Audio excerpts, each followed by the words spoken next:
ਪੰਕਜ ਬੰਦਨ ਪਦ ਪੰਕਜ ਬੰਦਨ ਸਿਮਰੋ ਅੰਗਦ ਦੁਖ ਨਿਕੰਦਨ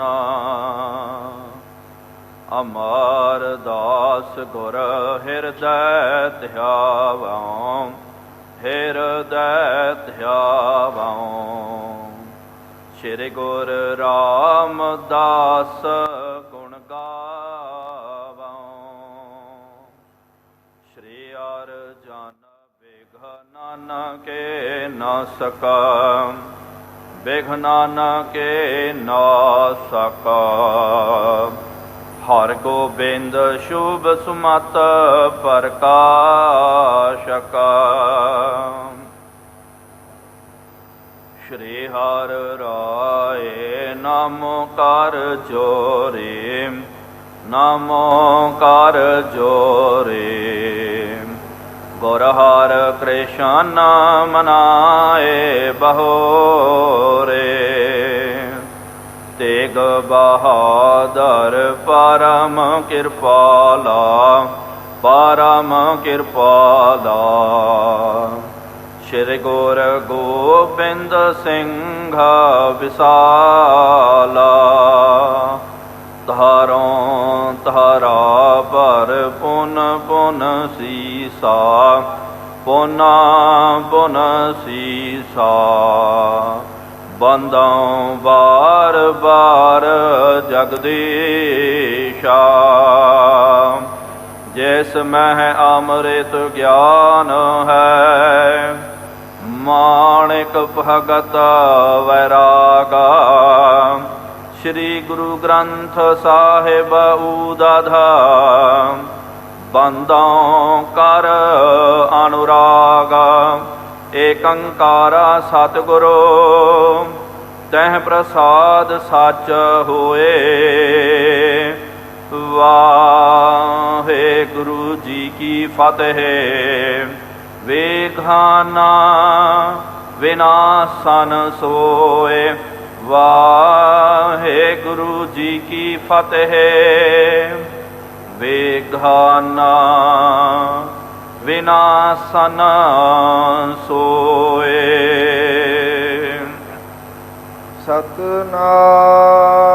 ਸਤਨਾਮ ਸ੍ਰੀ ਵਾਹਿਗੁਰੂ ਜੀ ਪ੍ਰਭ ਮਰਜੀ ਮਹਿ ਰਹੋ ਨਿਤ ਰਾਜੀ ਜਗ ਰਚਨਾ ਜਾਨੋ ਅਸ ਬਾਜੀ ਫਿਰ ਨਰ ਹੈ ਨਿਤ ਬਿਨਸਨ ਹਾਰੀ ਇਸ ਮਹਿ ਪ੍ਰੀਤ ਸੁਮਤ ਨਹਿ ਧਾਰੀ ਪ੍ਰਭ ਮਰਜੀ ਮਹਿ ਰਹੋ ਨਿਤ ਰਾਜੀ ਜਗ ਰਚਨਾ ਜਾਨੋ ਅਸ ਬਾਜੀ ਵਾਹਿਗੁਰੂ ਜੀ ਕਾ ਖਾਲਸਾ ਵਾਹਿਗੁਰੂ ਜੀ ਕੀ ਫਤਿਹ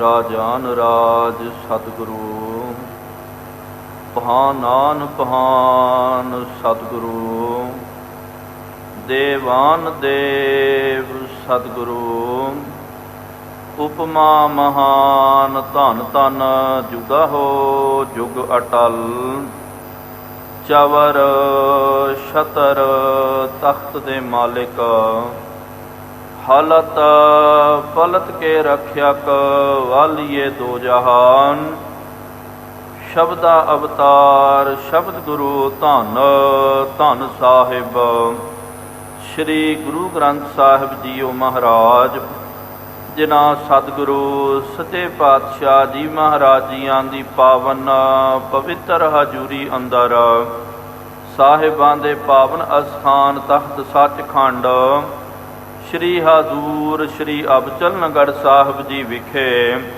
ਜੁੜ ਬੈਠੀ ਗੁਰੂ ਪਿਆਰੀ ਗੁਰੂ ਸਵਾਰੀ ਸਾਧ ਸੰਗਤ ਜੀਓ ਤਖਤ ਸਾਹਿਬ ਜੀ ਦੀ ਨਿਤ ਮਰਿਆਦਾ ਨਿਤਨੇਮ ਅਨੁਸਾਰ ਸੰਧਿਆ ਦੇ ਦੀਵਾਨ ਸਜ ਰਹੇ ਹਨ।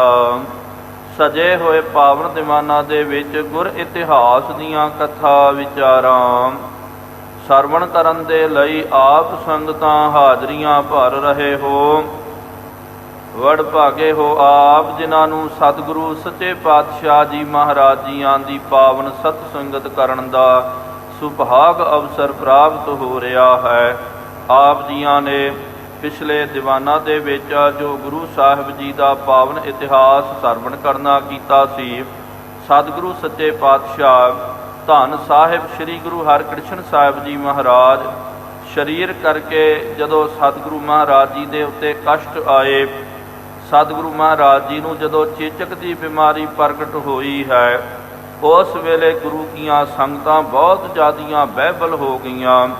ਮਹਾਰਾਜ ਜੀ ਨੇ ਵਿਸ਼ੇਸ਼ ਕਰਕੇ ਬਚਨ ਕੀਤਾ ਕਿ ਭਾਈ ਕੋਈ ਜ਼ਰੂਰੀ ਕੰਮ ਹੋਵੇ ਉਸੇ ਵੇਲੇ ਸਾਡੇ ਹਜ਼ੂਰੀ ਸਿੰਘ ਜਿਹੜੇ ਸਿੱਖ ਸੇਵਾਦਾਰ ਉਹੀ ਸਾਡੇ ਕੋਲ ਆਉਣ, ਬਾਕੀ ਜੋ ਸੰਗਤ ਸਤਿਗੁਰੂ ਮਹਾਰਾਜ ਜੀ ਦੇ ਸਾਡੇ ਦਰਸ਼ਨਾਂ ਦੇ ਲਈ ਆਉਂਦੀ ਹੈ ਉਹਨਾਂ ਨੂੰ ਵਾਰ-ਵਾਰ ਹੀ ਰੋਕ ਦਿੱਤਾ ਜਾਵੇ। ਅਤੇ ਗੁਰੂ ਕੀਆਂ ਸੰਗਤਾਂ ਸਤਿਗੁਰੂ ਮਹਾਰਾਜ ਜੀ ਦੇ ਦਰਸ਼ਨ ਦੀਦਾਰੇ ਕਰਨ ਦੇ ਲਈ ਜਿਹੜੀਆਂ ਵੀ ਆ ਰਹੀਆਂ, ਉਹ ਵਾਰ-ਵਾਰ ਹੀ ਮੱਥਾ ਟੇਕ ਕਰਕੇ ਉਹ ਵਾਪਸ ਜਾਂਦੇ ਸਨ। ਇਸ ਤਰ੍ਹਾਂ ਸਾਧ ਸੰਗਤ ਜੀ ਫਿਰ ਇੱਕ ਦਿਨ ਸਤਿਕਾਰਯੋਗ ਮਾਤਾ ਜੀ ਨੇ ਜਦੋਂ ਵੇਖਣਾ ਕੀਤਾ ਕਿ ਪਾਤਸ਼ਾਹ ਜੀ ਬਹੁਤ ਜ਼ਿਆਦਾ ਬਿਮਾਰ ਹੋ ਗਏ, ਲੱਗਦਾ ਹੈ ਬਿਮਾਰੀ ਦਾ ਕੋਈ ਇਲਾਜ ਨਹੀਂ ਹੋਵੇਗਾ। ਮਨ ਦੇ ਵਿੱਚ ਤਰ੍ਹਾਂ ਤਰ੍ਹਾਂ ਦੇ ਸ਼ੰਕੇ ਆ ਰਹੇ ਸਨ। ਰਾਮ ਰਾਏ ਦਾ ਦਿੱਤਾ ਹੋਇਆ ਬਚਨ ਵੀ ਉਹਨਾਂ ਨੂੰ ਯਾਦ ਆ ਰਿਹਾ ਅਤੇ ਉਹਨਾਂ ਨੇ ਸਤਿਗੁਰੂ ਮਹਾਰਾਜ ਨੂੰ ਬੇਨਤੀ ਕੀਤੀ, ਅਰਜ਼ ਕਰਨੀ ਕੀਤੀ ਕਿ ਪਾਤਸ਼ਾਹ ਜੀਓ, ਆਪ ਜੀ ਸਰਬ ਕਲਾ ਸਮਰੱਥ ਹੋ ਅਤੇ ਆਪ ਜੀ ਆਪਣੇ ਤਨ ਦੇ ਉੱਤੇ ਇੰਨਾ ਜ਼ਿਆਦਾ ਦੁੱਖ ਕਿਉਂ ਹੰਢਾ ਰਹੇ ਹੋ? ਆਪ ਜੀ ਦੀ ਕਿਰਪਾ ਦੇ ਨਾਲ ਰੋਗੀਆਂ ਦਾ ਰੋਗ ਦੂਰ ਹੋ ਜਾਂਦਾ, ਦੁਖੀਆਂ ਦਾ ਸ਼ੋਕ ਆਪ ਜੀ ਨਿਵਰਤ ਕਰ ਦਿੰਦੇ ਹੋ, ਅਤੇ ਆਪਣੇ ਤਨ ਦੇ ਉੱਤੇ ਇੰਨਾ ਜ਼ਿਆਦਾ ਕਸ਼ਟ ਆਪ ਜੀ ਨੇ ਕਿਉਂ ਚੱਲਣਾ ਕੀਤਾ? ਮਹਾਰਾਜ, ਇਹ ਬਿਮਾਰੀ ਨੂੰ ਆਪ ਜੀ ਦੇ ਹੁਕਮ ਦੇ ਵਿੱਚ ਹੀ ਸਭ ਹੋ ਰਿਹਾ। ਆਪ ਜੀ ਚਾਹੋ ਤਾਂ ਇਹਨੂੰ ਦੂਰ ਕਰਕੇ ਨਵੇਂ ਨਿਰੋਗੇ ਹੋ ਸਕਦੇ ਹੋ। ਅਤੇ ਨਾਲ ਉਹਨਾਂ ਨੂੰ ਇਹਦੀ ਚਿੰਤਾ ਸੀ, ਮਨ ਦੇ ਵਿੱਚ ਬਹੁਤ ਫਿਕਰ ਸੀ ਕਿ ਹੁਣ ਤਾਂ ਆਪ ਬਾਲ ਅਵਸਥਾ ਦੇ ਵਿੱਚ ਹੋ, ਅੱਗੇ ਆਪ ਜੀ ਦੀ ਕੋਈ ਸੰਤਾਨ ਵੀ ਨਹੀਂ, ਵਿਆਹ ਕਾਰਜ ਵੀ ਨਹੀਂ ਹੋਇਆ, ਅਤੇ ਫਿਰ ਗੁਰਤਾ ਗੱਦੀ ਦਾ ਅਗਲਾ ਮਾਲਕ ਕੌਣ ਹੋਵੇਗਾ? ਜੇ ਇਸ ਤਰ੍ਹਾਂ ਹੀ ਹੋਵੇਗਾ, ਜੇ ਆਪ ਜੀ ਨੇ ਭਾਣਾ ਵਰਤਾ ਦਿੱਤਾ ਅਤੇ ਔਰ ਸੋਢੀ ਪਰਿਵਾਰ ਦੇ ਵਿੱਚ ਕੋਈ ਵੀ ਮਨੁੱਖ ਉਚਿਤ ਨਹੀਂ ਹੈ, ਕਿਹਦਾ ਵੀ ਇਹੋ ਜਿਹਾ ਉੱਚਾ ਸੀਚਾ ਜੀਵਨ, ਉੱਚਾ ਸੁੱਚਾ ਕਿਰਦਾਰ ਨਹੀਂ ਹੈ। ਸਾਰੇ ਜਿਹੜੇ ਤਕਰੀਬਨ ਬੇਈਮਾਨ ਬਣ ਗਏ ਹਨ। ਜੇ ਚਲੋ ਕੋਈ ਹੁੰਦਾ ਗੁਰਤਾ ਗੱਦੀ ਦੇ ਜਿਹਦੇ ਅੰਦਰ ਲਿਆਕਤ ਹੋਵੇ ਅਤੇ ਆਪਾਂ ਕਹਿ ਸਕਦੇ ਹਾਂ ਕੋਈ ਗੱਲ ਨਹੀਂ ਹੈ, ਪਾਤਸ਼ਾਹ ਜੀ ਤੋਂ ਬਾਅਦ ਫਲਾਣਾ ਵਿਅਕਤੀ ਜੋ ਹੈ ਉਹ ਸਰਬ ਗੁਣ ਸੰਪੰਨ ਹੈ, ਉਹਨੂੰ ਗੁਰਤਾ ਗੱਦੀ 'ਤੇ ਬਿਠਾਇਆ ਜਾਵੇ। ਇਸ ਤਰ੍ਹਾਂ ਨਾਲ ਪਰਿਵਾਰ ਦੇ ਵਿੱਚੋਂ ਤੁਹਾਡਾ ਆਪਣਾ ਕੋਈ ਪਰਿਵਾਰ ਨਹੀਂ ਅਤੇ ਸੋਢੀ ਪਰਿਵਾਰ ਦੇ ਵਿੱਚੋਂ ਵੀ ਕੋਈ ਇਹੋ ਜਿਹਾ ਬੰਦਾ ਨਹੀਂ ਹੈ। ਰਾਮ ਰਾਏ ਸੀ, ਉਹਨੂੰ ਮਹਾਰਾਜ ਜੀ ਨੇ ਖਾਰਜ ਕਰ ਦਿੱਤਾ, ਪਹਿਲਾਂ ਹੀ ਉਹ ਬੇਈਮਾਨ ਬਣ ਗਿਆ। ਧੀਰਮਲ ਵੀ ਬੇਈਮਾਨ ਬਣ ਗਿਆ। ਹੁਣ ਸਿੱਖ ਸੇਵਕਾਂ ਦੇ ਵਿੱਚੋਂ ਵੀ ਕੋਈ ਇਹੋ ਜਿਹਾ ਮਹਾਂਪੁਰਖ ਸਾਨੂੰ ਨਜ਼ਰ ਨਹੀਂ ਆ ਰਿਹਾ ਜੋ ਗੁਰਤਾ ਗੱਦੀ ਦਾ ਪਹਾੜ ਸਾਂਭ ਲਵੇ। ਇਸ ਕਰਕੇ ਮਾਤਾ ਜੀ ਦੇ ਮਨ ਦੇ ਵਿੱਚ ਤਰ੍ਹਾਂ ਤਰ੍ਹਾਂ ਦੀ ਚਿੰਤਾ ਪੈਦਾ ਹੋਈ। ਉਹਨਾਂ ਨੇ ਬੇਨਤੀਆਂ ਕੀਤੀਆਂ ਕਿ ਮਹਾਰਾਜ ਆਪ ਜੀ ਤਰੋ ਤਾਜ਼ਾ ਹੋ ਜਾਓ, ਫਿਰ ਤੋਂ ਤਗੜੇ ਤਿਆਰ ਹੋ ਜਾਓ। ਇਹ ਉਮਰ ਆਪ ਜੀ ਦੇ ਖੇਡਣ ਦੀ ਹੈ ਅਤੇ ਇਹ ਉਮਰ ਬਿਮਾਰ ਹੋ ਕਰਕੇ ਲੰਬੇ ਪੈਣ ਦੀ ਨਹੀਂ ਹੈ। ਹਾਂ, ਇੱਕ ਉਮਰ ਜਾਣ ਤੋਂ ਬਾਅਦ ਜਦੋਂ ਬੰਦਾ ਬਜ਼ੁਰਗ ਹੋ ਜਾਂਦਾ, ਉਸ ਵੇਲੇ ਜੇ ਤਨ ਦਾ ਤਿਆਗ ਹੋ ਜਾਵੇ ਅਤੇ ਜ਼ਿਆਦਾ ਦੁੱਖ ਨਹੀਂ ਹੁੰਦਾ। ਹੁਣ ਗੁਰਤਾ ਗੱਦੀ ਦਾ ਵੀ ਪਹਾੜ ਹੈ, ਚਲੋ ਰੱਬ ਦੀ ਮਰਜ਼ੀ ਹੈ, ਉਹਦੇ ਹੁਕਮ ਵਿੱਚ ਹੋ ਰਿਹਾ, ਲੇਕਿਨ ਇਹ ਵੀ ਤਾਂ ਤੁਸੀਂ ਵਿਚਾਰ ਕਰਨਾ ਕਰੋ ਕਿ ਅੱਗੇ ਗੁਰੂ ਕੌਣ ਹੋਵੇਗਾ। ਸਾਨੂੰ ਲੱਗ ਰਿਹਾ ਕਿ ਉਹ ਮਹਾਰਾਜ ਜੀ ਨੇ ਜੋ ਬਚਨ ਕੀਤਾ ਨਾ ਕਿ ਸਿੱਖੀ ਦਾ ਜਹਾਜ਼ ਜਿਹੜਾ ਹੈ ਉਹ ਮਝਧਾਰ ਦੇ ਵਿੱਚ ਫਸ ਜਾਵੇਗਾ, ਸਿੱਖੀ ਜੋ ਹੈ ਇੱਕ ਇਹਦੇ ਵਿੱਚ ਬਹੁਤ ਜ਼ਿਆਦਾ ਰੜਾ ਹੋ ਜਾਵੇਗਾ, ਆਪਸ ਦੇ ਵਿੱਚ ਹੀ ਤਰੇੜੋ ਪਾੜਾਂ ਹੋ ਜਾਣਗੀਆਂ। ਲੱਗਦਾ ਬਚਨ ਪੂਰਾ ਹੋ ਰਿਹਾ। ਸੋ ਇਸ ਤਰ੍ਹਾਂ ਜਦੋਂ ਮਾਤਾ ਜੀ ਨੇ ਬੇਨਤੀ ਕੀਤੀ, ਸਤਿਗੁਰੂ ਮਹਾਰਾਜ ਜੀ ਨੇ ਉਹਨਾਂ ਨੂੰ ਸਮਝਾਇਆ ਕਿ ਮਾਤਾ ਜੀ, ਤੁਹਾਨੂੰ ਫਿਕਰ ਕਰਨ ਦੀ ਕੋਈ ਲੋੜ ਨਹੀਂ ਹੈ। ਇਹ ਦਰ ਜੋ ਹੈ ਗੁਰੂ ਨਾਨਕ ਦੇਵ ਜੀ ਦਾ ਦਰ ਹੈ। ਗੁਰੂ ਨਾਨਕ ਦੇਵ ਜੀ ਮਹਾਰਾਜ ਨੂੰ, ਗੁਰੂ ਸਾਹਿਬ ਜੀ ਨੂੰ ਇਹਦੀ ਫਿਕਰ ਹੈ। ਸਾਨੂੰ ਇਹਦੀ ਚਿੰਤਾ ਕਰਨ ਦੀ ਕੋਈ ਲੋੜ ਨਹੀਂ ਆ। ਆਪ ਪਾਤਸ਼ਾਹ ਇਸ ਦਰ ਕਰਦੇ, ਇਸ ਗੁਰਤਾ ਗੱਦੀ ਦੇ ਮਾਲਕ ਹਨ। ਉਹਨਾਂ ਨੇ ਕੋਈ ਯੋਗ ਪ੍ਰਬੰਧ ਕਰਨਾ ਕੀਤਾ, ਜੋ ਪ੍ਰਮਾਤਮਾ ਦਾ ਹੁਕਮ ਹੁੰਦਾ ਸਾਨੂੰ ਉਹਨੂੰ ਸੱਤ ਕਰਕੇ ਮੰਨਣਾ ਚਾਹੀਦਾ। ਤੁਰੰਤ ਪਤਾ ਆਪਾਂ ਨੂੰ ਨਹੀਂ ਲੱਗਦਾ ਸਕਦਾ, ਲੇਕਿਨ ਇੱਕ ਸਮਾਂ ਜਾਣ ਤੋਂ ਬਾਅਦ ਸਾਨੂੰ ਫਿਰ ਪਤਾ ਲੱਗਦਾ। ਫਿਰ ਆਪਾਂ ਵੀ ਕਹਿੰਦੇ ਹਾਂ ਕਿ ਜੋ ਹੋਇਆ ਜੀ ਇਹ ਰੱਬ ਦੇ ਭਾਣੇ ਦੇ ਵਿੱਚ ਵਧੀਆ ਹੋਇਆ ਕਰਕੇ। ਤੁਰੰਤ ਉਹ ਭਾਣੇ ਨੂੰ ਮਿੱਠਾ ਕਰਕੇ ਮੰਨਣਾ ਬੜਾ ਔਖਾ ਹੁੰਦਾ ਹੈ। ਇਸ ਤਰ੍ਹਾਂ ਸਤਿਗੁਰੂ ਮਹਾਰਾਜ ਜੀ ਆਪਣੇ ਸਤਿਕਾਰਯੋਗ ਮਾਤਾ ਜੀ ਨੂੰ ਸਮਝਾ ਰਹੇ ਹਨ। ਇਹ ਪ੍ਰਸੰਗ ਜਾਰੀ ਰਹੇਗਾ। ਗੁਰਮੁਖੋ, ਆਪਾਂ ਅਗਲੀ ਕਥਾ ਨੂੰ ਸਰਵਣ ਕਰਨਾ ਕਰੀਏ। ਕੋਈ ਵੀ ਰਸਨਾ ਵਾਂਝੀ ਨਾ ਰਵੇ। ਸਤਿਗੁਰੂ ਮਹਾਰਾਜ ਜੀਆਂ ਦੇ ਪਾਵਨ ਦਰ ਘਰ ਤੇ ਆਪਣੀ ਹਾਜ਼ਰੀ ਨੂੰ ਦਰਜ ਕਰਵਾਉਂਦਿਆਂ ਹੋਇਆਂ ਪ੍ਰੇਮ ਅਤੇ ਸਤਿਕਾਰ ਸਹਿਤ ਉਚਾਰਨ ਕਰਨਾ ਕਰੋ ਜੀ। ਸਤਿਨਾਮ ਸ੍ਰੀ ਵਾਹਿਗੁਰੂ ਜੀ। ਫਿਰ ਇੱਕ ਵਾਰੀ ਉਚਾਰਨ ਕਰੋ ਜੀ। ਸਤਿਨਾਮ ਸ੍ਰੀ ਵਾਹਿਗੁਰੂ ਜੀ। ਸਤਿਨਾਮ ਸ੍ਰੀ ਵਾਹਿਗੁਰੂ ਜੀ। ਪ੍ਰਭ ਮਰਜੀ ਮਹਿ ਰਹੋ ਨਿਤ ਰਾਜੀ। ਸਤਿਗੁਰੂ ਮਹਾਰਾਜ ਜੀ ਨੇ ਬਚਨ ਕੀਤਾ, ਕਹਿਣ ਲੱਗੇ ਮਾਤਾ ਜੀ, ਜੋ ਪ੍ਰਭੂ ਜੀ ਦੀ ਮਰਜ਼ੀ ਹੁੰਦੀ ਹੈ ਉਹਦਾ ਜੋ ਵੀ ਭਾਣਾ ਵਰਤਦਾ ਨਾ, ਉਹਨੂੰ ਰਾਜੀ ਹੋ ਕਰਕੇ ਉਹਨੂੰ ਮੰਨਣਾ ਚਾਹੀਦਾ। ਉਹਦੀ ਹੁਕਮ ਦੀ ਅਦੂਲੀ ਨਹੀਂ ਕਰਨੀ ਚਾਹੀਦੀ ਹੈ। ਜੋ ਵੀ ਉਹਦਾ ਭਾਣਾ, ਜੋ ਵੀ ਉਹਦਾ ਹੁਕਮ ਵਰਤਦਾ ਤੇ ਉਹਨੂੰ ਸੱਤ ਕਰਕੇ ਮੰਨਣਾ ਚਾਹੀਦਾ। ਮਹਾਰਾਜ ਨੇ ਕਿਹਾ ਨਾ, ਹੁਕਮ ਮੰਨਿਆ ਹੋਵੇ ਪ੍ਰਵਾਨ ਤਾਂ ਦਰਗਹਿ ਕਾ ਤਾਂ ਖਸਮੈ ਕਾ ਮਹਿਲ ਪਾਏ ਸੀ। ਜਿਹੜਾ ਹੁਕਮ ਨੂੰ ਮੰਨ ਲੈਂਦਾ ਉਹਨੂੰ ਹੀ ਖਸਮ ਪਰਮਾਤਮਾ ਦਾ ਮਹਿਲ ਪ੍ਰਾਪਤ ਹੁੰਦਾ। ਜਗ ਰਚਨਾ ਜਾਣੋ ਅਸ ਪਾਜੀ। ਇਹ ਜੋ ਜਗਤ ਦੀ ਰਚਨਾ ਜੋ ਹੈ ਇਹ ਪਾਜੀ, ਪਾਜ ਦਾ ਮਤਲਬ ਇਹ ਝੂਠ ਹੈ। ਮਹਾਰਾਜ ਗੁਰੂ ਤੇਗ ਬਹਾਦਰ ਜੀ ਪਾਤਸ਼ਾਹ ਜੀ ਨੇ ਕਿਹਾ ਨਾ, ਜਗ ਰਚਨਾ ਸਭ ਝੂਠ ਹੈ। ਜਾਨ ਲਿਹੋ ਰੇ ਮੀਤ ਕਹਿ ਨਾਨਕ ਥਿਰ ਨਾ ਰਹੈ। ਜਿਉ ਬਾਲੂ ਕੀ ਭੀਤ। ਜਿਸ ਤਰ੍ਹਾਂ ਰੇਤ ਦੀ ਕੱਚੀ ਦੀਵਾਰ ਉਹ ਥਿਰ ਨਹੀਂ ਰਹਿੰਦੀ ਹੈ, ਥੋੜਾ ਵੀ ਧੱਕਾ ਵੱਜ ਜਾਵੇ ਗਿਰ ਜਾਂਦੀ। ਇਸ ਤਰ੍ਹਾਂ ਹੀ ਇਹ ਜਗਤ ਦੀ ਰਚਨਾ ਜਿਹੜੀ ਹੈ ਇਹ ਝੂਠੀ ਹੈ। ਅੱਜ ਹੈ ਤੇ ਕੱਲ ਨਹੀਂ ਹੈ, ਸਦਾ ਰਹਿਣ ਵਾਲੀ ਨਹੀਂ ਹੈ। ਥਿਰ ਨ ਰਹਿ ਨਿਤ ਬਿਨ ਸੰਹਾਰੀ। ਇਹ ਸਦਾ ਥਿਰ ਰਹਿਣ ਵਾਲੀ ਨਹੀਂ ਹੈ। ਇੱਕ ਨਾ ਇੱਕ ਦਿਨ ਜਗਤ ਦੀ ਰਚਨਾ ਜੋ ਆਪਾਂ ਅੱਜ ਵੇਖ ਰਹੇ ਹਾਂ, ਯਾਦ ਰੱਖੋ ਗੁਰਮੁਖੋ, ਅੱਜ ਤੋਂ ਪਹਿਲੇ ਕੁਝ ਸਾਲ ਪਹਿਲੇ ਇਹ ਰਚਨਾ ਨਹੀਂ ਹੋਈ ਤੇ ਕੁਝ ਸਾਲਾਂ ਤੋਂ ਬਾਅਦ, ਕੁਝ ਸਦੀਆਂ ਤੋਂ ਬਾਅਦ ਜੋ ਅੱਜ ਜੋ ਦ੍ਰਿਸ਼ ਸਾਨੂੰ ਨਜ਼ਰ ਆ ਰਿਹਾ ਉਹ ਨਹੀਂ ਰਹੇਗਾ। ਜਿਸ ਤਰ੍ਹਾਂ ਆਪਣੇ ਅੱਖਾਂ ਦੇ ਸਾਹਮਣੇ ਹੀ ਦੇਖੋ, ਕਈ ਵਾਰੀ ਨਾ ਸੰਸਾਰ ਬਦਲ ਜਾਂਦਾ। ਕਈ ਆਪਾਂ ਵੇਖਦੇ ਹਾਂ ਬੀਆਬਾਨ ਉਜਾੜ ਜਿਹੜੀ ਥਾਂ ਹੁੰਦੀ ਹੈ, ਬਹੁਤ ਜਿੱਥੇ ਕੰਕਰੀਟ ਹੁੰਦੀ, ਬਹੁਤ ਪਥਰੇਲੀ ਜ਼ਮੀਨ ਹੁੰਦੀ ਹੈ, ਆਪਾਂ ਕਹਿੰਦੇ ਜੀ ਇਹ ਉਜਾੜ ਧਰਤੀ ਹੈ। ਫਿਰ ਸਾਡੇ ਵੇਖਦਿਆਂ ਉੱਥੇ ਇਮਾਰਤਾਂ ਬਣ ਜਾਂਦੀਆਂ, ਬਹੁਤ ਸੋਹਣਾ ਉੱਥੇ ਅਸਥਾਨ ਬਣ ਜਾਂਦਾ, ਸੋਹਣੀ ਰਚਨਾ ਹੋ ਜਾਂਦੀ ਹੈ। ਆਪਾਂ ਹੀ ਕਹਿ ਦਿੰਦੇ ਨਾ ਜੀ ਕੱਲ ਤੱਕ ਤਾਂ ਕੁਝ ਵੀ ਨਹੀਂ ਸੀ ਇੱਥੇ ਕੱਲ ਤੱਕ ਬੀਆਬਾਨ ਸੀ ਤੇ ਅੱਜ ਦੇਖੋ ਇੱਥੇ ਲਹਿਰਾਂ ਬਹਿਰਾਂ ਹੋ ਗਈਆਂ। ਲੇਕਿਨ ਅੱਗੇ ਦਾ ਕੋਈ ਭਰੋਸਾ ਨਹੀਂ ਹੈ ਤੇ ਅੱਗੇ ਕੀ ਪਾਣਾ ਵਰਤਣ ਵਾਲਾ। ਅੱਗੇ ਫਿਰ ਇਹ ਨਾਸ਼ ਵੀ ਹੋ ਸਕਦਾ, ਉਸ ਤੋਂ ਵੀ ਵਧੀਆ ਕੋਈ ਆਬਾਦੀ ਵੱਧ ਸਕਦੀ ਹੈ। ਕੁਝ ਕਹਿ ਨਹੀਂ ਸਕਦੇ ਆ, ਕਿਉਂਕਿ ਜਗਤ ਦੀ ਰਚਨਾ ਜੋ ਹੈ ਇਹ ਥਿਰ ਨਹੀਂ ਹੈ। ਇਸ ਮਹਿ ਪ੍ਰੀਤ ਸੁਮਤ ਨਹਿ ਧਾਰੀ। ਇਸ ਕਰਕੇ ਸੁਮਤਵੰਤ ਲੋਕ ਜਗਤ ਦੇ ਵਿੱਚ ਵਿਚਰਦੇ ਹਨ ਤੇ ਇਹਦੇ ਵਿੱਚ ਉਹ ਪ੍ਰੀਤ ਨਹੀਂ ਲਾਉਂਦੇ, ਇਹਦੇ ਵਿੱਚ ਖੁੱਬਦੇ ਨਹੀਂ ਹਨ। ਜਿਸ ਤਰ੍ਹਾਂ ਮਹਾਰਾਜ ਨੇ ਇੱਕ ਦ੍ਰਿਸ਼ਟਾਂਤ ਦਿੱਤਾ, ਬੜਾ ਪਿਆਰਾ ਇਹ ਦ੍ਰਿਸ਼ਟਾਂਤ ਹੈ ਸਾਧ ਸੰਗਤ ਜੀ।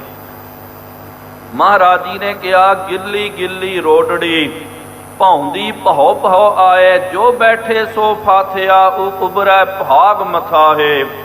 ਕਿ ਗਿੱਲੀ ਗਿੱਲੀ ਰੋਟੜੀ ਦਾ ਮਤਲਬ ਜਦੋਂ ਗੁੜ ਤਿਆਰ ਕੀਤਾ ਜਾਂਦਾ ਨਾ, ਗੁੜ ਜਦੋਂ ਪੱਕਦਾ ਤਿਆਰ ਹੁੰਦਾ ਤੇ ਪਹਿਲੇ ਗੁੜ ਜਿਹੜਾ ਨਾ ਉਹ ਗਿੱਲਾ ਹੁੰਦਾ। ਕਈ ਵਾਰੀ ਕੀ ਹੁੰਦਾ, ਕੁਝ ਮੱਖੀਆਂ ਜਿਹੜੀਆਂ ਉਹ ਗਿੱਲੀ ਰੋਟੜੀ ਦੇ ਵਿੱਚ ਜਾ ਕਰਕੇ, ਗਿੱਲੇ ਗੁੜ ਦੇ ਵਿੱਚ ਜਾ ਕਰਕੇ ਬਹਿ ਜਾਂਦੀਆਂ।